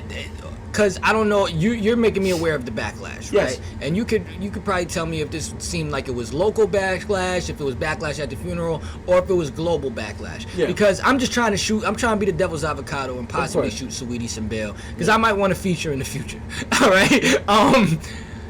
This is church in Atlanta. This is an Atlanta funeral. Yeah. I don't particularly know the most about Atlanta culture. Yeah. But I can see a church in Atlanta being the place where I can see churchgoers in Atlanta doing a little bit more to show up at the church than churchgoers in Pennsylvania or definitely. Middle America. 100%, yeah. That traditionally speaking, a lot of black people, when it came to funerals and just church in general, like showing up to church, it was a very fashionable event, especially down south. Only thing is, and I would agree with that, only thing is, it's the motherfucker, this ain't your relative. This ain't your relative. If you're here to show support for someone, then come up, just wear something respectful, and then come in, make your amends, and then leave. Do not come in like you're about to do a motherfucking magazine spread. All right, well, let's this is a fun topic that we're getting to. Yeah. Let's go over funeral etiquette. Oh, yeah. Because as I'm thinking about this, I'm just thinking about when I be going to the funeral. Because, like, Yeah. I'm not going to lie. As black people, we like to get fly for everything. And I can't lie. When I show up to the funeral, I'm looking at niggas' outfits. And when I see a nigga that's fly, I'm like, oh, he did that. Because I think part of getting fly for the funeral is how can I be respectful but still get my shit off? You know what I'm saying? And I feel like there is a level to where, you know, if the person is looking down, like, okay, because the reverse side of that is you don't want a motherfucker pulling up raggedy to the funeral. Yeah. Like, if you pulled up looking crazy, you know what I'm saying? Somebody might say to you, yo, look, man, it's the funeral, man. Go throw a tux on, or go throw it. What like, how fly is too fly at the funeral? Because when I'm getting dressed for the funeral, I'm like, all right, how can I still look fly? Because we're gonna take pictures. How can I still look fly without looking like I'm trying to be flyer than the nigga in the casket? Like, I feel like dressing up is definitely nice, right? But it definitely shouldn't be. You shouldn't be. Here's the thing, right? Here's the scale, right? This is the scale to me. Is it okay to dress nice? Yes. But the nigga from Don Coquille shouldn't be letting you in with that outfit. If the nigga in Don Coquille is looking at your outfit, he's just like, yeah, all right, come inside. Then no, you've done But too a nigga much. from Don Coquille You've let you done in too with a much. tux. A nigga from Don Coquille will let you in with a skirt. I really hope not, but they probably would. No, they would. They definitely would, but They definitely would. You should see how some of the niggas pull up to Don Coquille. Oh yeah. I wish Don Coquille turned a lot more niggas away. Mm-hmm. I feel like if I put it like this, like maybe you shouldn't be able to bowl in your outfit, like, you know what I'm saying? Like maybe you shouldn't. If you pull up to the bowling alley, they shouldn't be like, oh, nah, you good with that. Like you still should have to change your shoes. You know what I'm saying? Mm-hmm. But I feel like Don Coquille, they need all the bread they could get. They gonna let you in. You know what I'm saying? Like I don't know. Like, I honestly think it should be. You guys, would your grandmama look at, if your grandmama was the one taking you to the church, would she approve? You know what I'm saying? If your black grandma was looking at you and was like, you know, what would she say? Oh yeah, go in that or don't go in that. You know, I feel like that's the bar. Another thing with funeral etiquette, my nigga, is it's all right to talk shit about the people at the funeral. It's all right to talk shit about the people in the funeral. It's a right to be like, oh, that's crazy how they was there and they not there now and they wasn't there when he was alive, but they at the funeral. But wait till after the funeral. Yeah, I was just about to say, wait until the reception. All right, wait until there's at least like people aren't necessarily going through the ceremony. Don't wait until motherfuckers is reading the prayers, like to start talking shit. Don't do that. I can't tell you how many black funerals I'm in and I'm crying and someone is leaning over to me like, yo, that's crazy how Jamel is. I'm like, my nigga, now's not the time, son. Word up. Now is not the time. You know what I'm saying? Yo, it's crazy. That nigga still owe me $10. It's like, nigga, this is not the time for that. You know, Ramik shot him, right? It's crazy. He here, man. You know what I'm saying? Like, in the dick. Like, it's like, nigga, I don't need to know that. I don't need to know any of that. I don't need to know that. Another thing is like, yo, when niggas wait till after the funeral to tell me who looks really hurt. Like you know how they be like, damn, look, he so and so's torn, man. Like, don't tell me about that while we in the funeral, my nigga, I'm torn. Yeah, I'm torn, my nigga. You know Come on, son. Nah, but you a soldier though. Like another thing of funeral etiquette. I got a lot of these. Another thing about funeral etiquette, like, yo, if you know you ain't fuck with son that heavy, or you're just there out of like courtesy, like, you know, there's certain people where it's like, all right, I'm showing up because I don't want people to say I didn't show up. Don't take the good seats. Yep. I don't give a fuck if the whole first 3 rows is taken.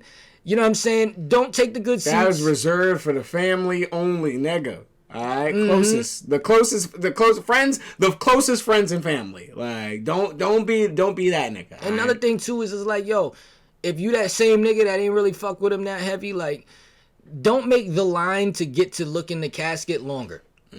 Maybe you just don't look in the casket. Yeah, don't look in the casket. I'll say don't look in the casket. I would prefer if anybody has anything to say, don't say nothing. Especially if you wasn't that close. I feel like a lot of people be speaking at funerals that have no business speaking. Sometimes it's just the niggas that speak at the funeral be the guiltiest niggas. Those be the niggas that feel the guiltiest. They feel like, all right, now is my time to be able to clear my piece uninterrupted. You know what I'm saying? Finally, it's my time to get on VH1. Finally, it's my time to get on VH1. And another thing, like, yo, when you at the funeral, if you can help it. Listen, death affects everybody differently. If you can help it, don't cry harder than, like, the next of kins. Like, you ever see, like, the next of kins be holding it down and then it be the side bitch got the crying side bitch. Oh, my God. Oh, my God. Jermaine. It was supposed to be us, Jermaine. It was me and you, Jermaine. That's another thing. Yo, are all side bitches forgiven at the funeral? Or how does that work? It usually doesn't go down that way. No, the side bitches aren't forgiven at all. At all. That's why I be trying to tell, yo, listen, there's a lot of bitches not going to be allowed at my funeral. Like, don't show up. Just don't show up. I'm going to be real. Cause I'm going to tell my people, leave that bitch outside. I'm going to tell them, leave that bitch outside. What are you talking about? We're going to have a guest list? Hell yeah. Not even a guest list. Just, it's an exclusion list. That shit going to be a void list. It ain't a guest list. It's a void list. Everybody can come, except these motherfuckers right here. They don't come in. I'm that petty. Yep, I'm petty from the afterlife. Fuck out of here. Nah, but I'm enjoying it. We've been going on for a little minute now. We about an hour and a half in, but yeah, man, a lot to talk about. A lot to talk about. We do got to go. I don't want to keep this episode too long, but there's one last thing I want to talk about. Yeah, man. And I just want to put the audience on, man. So my new favorite section of YouTube is the ex-pimp / current pimp section of YouTube. It's a very niche very niche and a very petty place, my nigga. Very petty place. Because can't nobody talk shit about another man like a pimp can. All right? And there's a whole slew of niggas that are now getting on by speaking on the ism, so to speak. One of the most popular ones, I think probably the most popular ones from the internet era, is Sharp. Yeah. Sharp is a pimp. He showed up on a show called Soft White Underbelly a few times. If y'all don't know about Soft White Underbelly, go check it out. It's basically just this white man that brings people from the trenches of Skid Row and other seedy areas onto his show to exploit them, and I can't stop watching. He gets people from what I call the cracks of the walks of life. The cracks of the walks of life. And he just like, yo, so how long you been smoking fentanyl out of a hose? Like, he just gets right down to brass tacks. And Sharp was a pimp from that show that he appeared on there numerous amount of times. And now he has his own show on No Jumper. And there was another kid that went on Soft White Underbelly, and his name is Kelpie. And I am fucking fascinated with this kid Kelpie, son. I mean, after Kelpie was on, they might have to call the show No Thumper, because we'll get to it in a little bit, but Lord mercy. Yeah, what exactly fascinates you about Kelpie before... So Kelpie was on Soft White Underbelly, and this nigga showed up with like... All right, first off, he's like fucking Caillou. Like, he's like the fucking... He's like the white version of Caillou, because I think Caillou's Asian. Yeah. He's like the white version of Caillou that went on Soft White Underbelly with the cheapest pimp suit on I've ever seen and the two most raggediest bitches I've ever seen as his escorts or as his bitches. And he proceeded to give this bullshit story about how he's pimping and he has an opioid problem. And just imagine Lil Xan. If Lil Xan tried to start pimping, that's pretty much the vibes of this no, it's really like if Lil Xan started trying to... No, you know what it's like? It's like if Frankie Muniz went on there and started trying pimping. And I can't stop watching the nigga, son. I love it. So Sharp brought him on his show with another rapper / pimp named Almighty Suspect. He brought him on to the No Jumper show, and they completely tore this man apart. They tore Kelpie apart. If you haven't seen it, it is one of the most fascinating hours of just fucked up. It's a masterpiece. I'm not gonna lie, it's an hour, it's a masterpiece of pimping. And it's just one of the greatest things I've ever seen, because you know why I'm fascinated with Kelpie? Kelpie is the white kid that comes around that wants to be down so bad and is just never really going to be down, even if certain people accept him. And you just love to watch the car wreck that he is. Yeah. You know what I'm saying? You just as he does more and more to try to prove his stripes. Those are the most entertaining niggas. The ones that really got to prove themselves. Like, it's so entertaining, and like they're so like... You can't even say they're oblivious to the danger that they're in. They're just willing to self-destruct in order to be accepted. And Kelpie, he gets brought back on by Adam 22 and Almighty Suspect, and he was feeling himself that day, and I thought it was the funniest shit, because he proceeds to start calling Almighty Suspect a bitch, all types of shit. Almighty Suspect jumps up, spits in his face, and beats the shit out of Little Kelpie, and I gotta respect it. Yeah. Lil Kelpie did not just... He didn't not only just call him a bitch to his face after getting beat up, but he proceeded to go on YouTube and start talking shit about the nigga again. And I'm just here to state now, I'm here for the Lil Kelpie run. Yeah. I'm sorry, I am here for the Lil Kelpie run. I'm here from his first punch to his first indictment, son. 'Cause this nigga is going to jail. He's gonna get shot. mad bad shit is gonna happen to this nigga because like he talks like this. He's like, yo, I keep 2 bitches in the stable. Yo, it is the funniest. It is the funniest shit. thing. He had 2 of his bitches that he had that were like 18 years old. They just went back home with his parents, and he's like so thirsty that he admits that he's learned all his pimpism from YouTube, and he's like, yeah, them 2 bitches fagged off. Yo, I just like, yo, bro, it is the funniest fucking thing, yo, and there ain't too much to speak about it. I just love watching the car wreck that is Lil Kelpie. I mean, I put Chris on. How do you feel about Lil Kelpie, son? Honestly, I feel like he is the one white crip in the group. Like, I feel like his own position in this arena, right? If he did, let's say he did get down, right? Because I like to have positive aspirations for people. Like, if you really want to be a pimp, go ahead, bro. Try to be a pimp. Be the best pimp that you can be. My qualms come in is like, when niggas eventually, like, accept you, you're gonna be the patsy. Like, you're gonna be the niggas that, like, when the sting happens, they're throwing you under the bus first. And for real. that's the part that makes me laugh. It's just like, does he understand that when eventually he does get down, he is going to be the nigga that everyone throws under the bus? I don't think he understands it, and I think that, but you know what? I've located why it's fascinating. Why, okay. This is why Lil Kelpie is fascinating to me, all right? I've pinpointed it, right? Yeah. Because nobody respects him. And he claims that he's a pimp, right? Like, he's putting it out there. And listen, whether or not you don't like how he's doing it, when you say you're something enough, it becomes real. Yeah. The funniest part about that is like, yo, you at least need your bitches to respect you to be a pimp. It's like the bare minimum. At the bare minimum. Like, that's like fuck having bitches. Do bitches respect you? Like, and I feel like bitches are like, I feel like none of his bitches respect him to the point where I don't even feel like he has bitches now. So he's just running around calling himself. I've never seen a bitchless pimp before.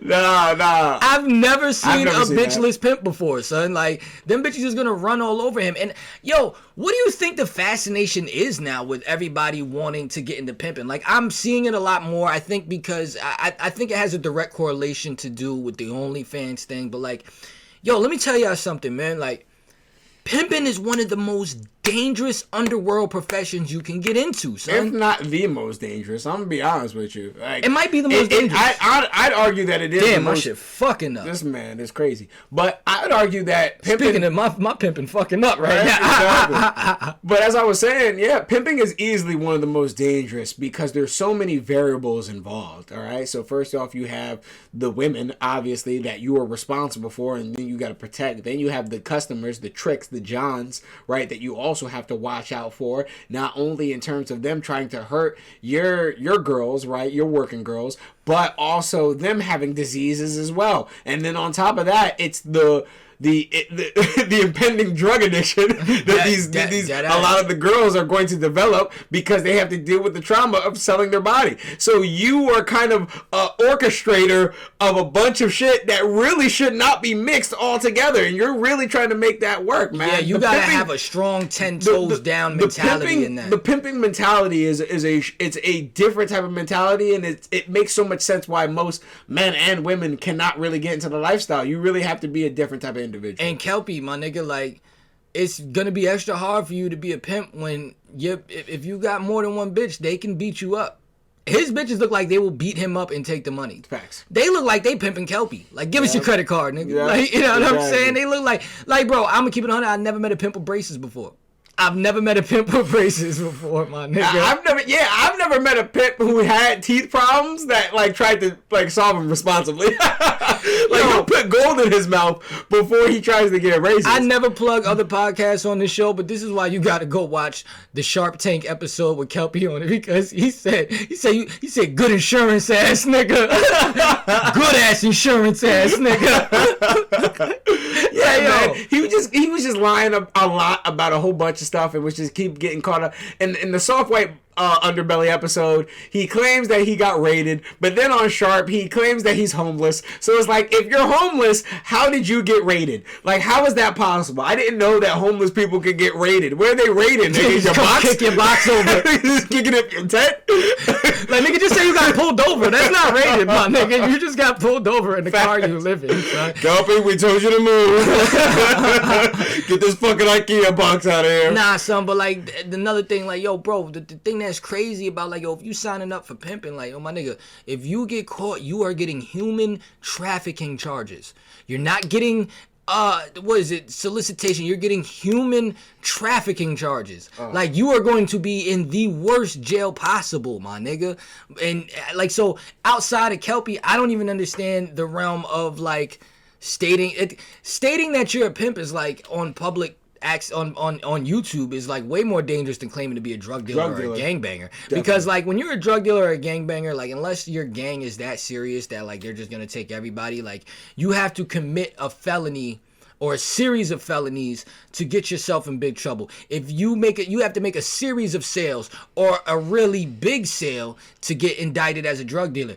All you have to do is like, that's the crazy thing is your bitch's first trick can get you a human trafficking charge as a pimp. Yep. Like, that is a lot to be taken on there. You know what I'm saying? You might as well be virtual pimping. Yeah. You know what I'm saying? Like, yo, which he claimed he was doing. He claimed that he was pimping most of his shit. He didn't run, run a track or something like that? Yeah, he said my bitches don't really run the blade like that. Yeah, they don't run the, Which, like, yo, when you hear the nigga say it, it's fucking hilarious, son. Yeah, like, man. you know what it's like? It's like, you know, all right, you know why I'm obsessed with Lil Kelpie? Lil Kelpie is like, when you watch the episodes of like the cartoon series where like where the innocent character gets you know what it's like? It's like watching like, it's like in Borat when he ran into the hood dudes and then now he was hood after that, or like it's like watching it's literally like watching SpongeBob if SpongeBob was a pimp the next day, but we get to see it in real fucking life and it's just fucking fascinating to watch. But yeah, son got the shit beat out of him on No Jumper, yo. Like, did.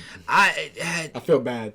I mean, I can't help but feel like, you know, like Adam 22, son. Like, yo, come on, B. Like, yo, you set my man Lil Kelpie up. Yeah, no, you definitely did, bro. You definitely set him up for that ass whooping. I don't know why he brought him back, and I don't know why he didn't sit in between them. Like I said, yeah, no.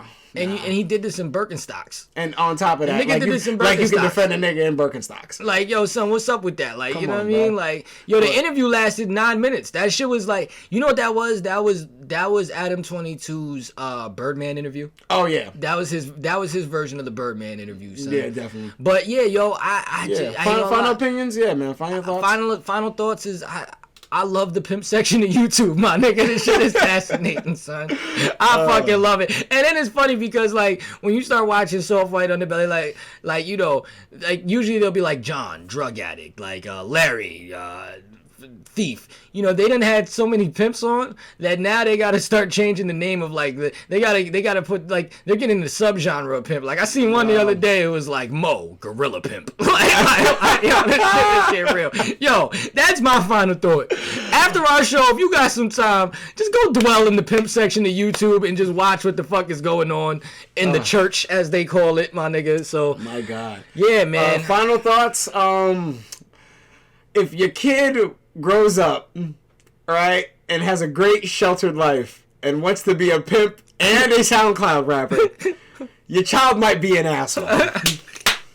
That's my final thoughts. What a way to bring that in, son. Oh my God. Yo, listen, man. We want to thank you, man, for tuning in for a whole year of First of the Month, following us on our crazy ass escapades, man. We definitely want more humor, more cinematography in the future, more skits. We want to do that. We want Plan B. More Plan B. More guests. We definitely want to strive for more guests. We want to get more, because everyone wants to be a guest, and we have a lot of people that we would like to be guests. More niggas getting caught on fire in South Jamaica Queens house parties. Yeah, exactly. More of that. More life. More everything. And yeah, man, we got the interview with my man Greg, Paradise Life in Sosua. Like, that's coming very soon, so check that out. More fleshlights. That women bring. Exactly. Because I'm not buying them. I'm not getting my own fleshlight. No, I'm gonna buy mine when you bring one. Exactly. But yeah, man, we want to thank everybody for getting us to this point, and the next step is 500 subscribers, man. So help us get to 500 subscribers. We're trying to break that in. More retired porn stars. More retired porn stars. More currently working porn stars. Just more actors in general. Actors and actresses. More underqualified pimps. More underqualified pimps. More overqualified pimps. Hopefully, if we can get them on here. And more gang-affiliated superheroes. We don't already have Spider-Blood. We need, like, Latin King Batman. Like, we'll work on that, you know, Dr. MS-13 or something. Something crazy. But we need Green Lantern Disciple. Oh my god. Oh man. We already got GDs. We need GLDs, man. Oh man. But as usual, if you like the content, and we know you do, don't forget to like, subscribe. Alright, first of the month, 1ODM on YouTube. Remember to search that. And once again, thank you for everything. Thank you for this first year. It's been amazing. And we will see you on the 15th, alright? Peace. And much love to you. Shout out PD Pablo, man.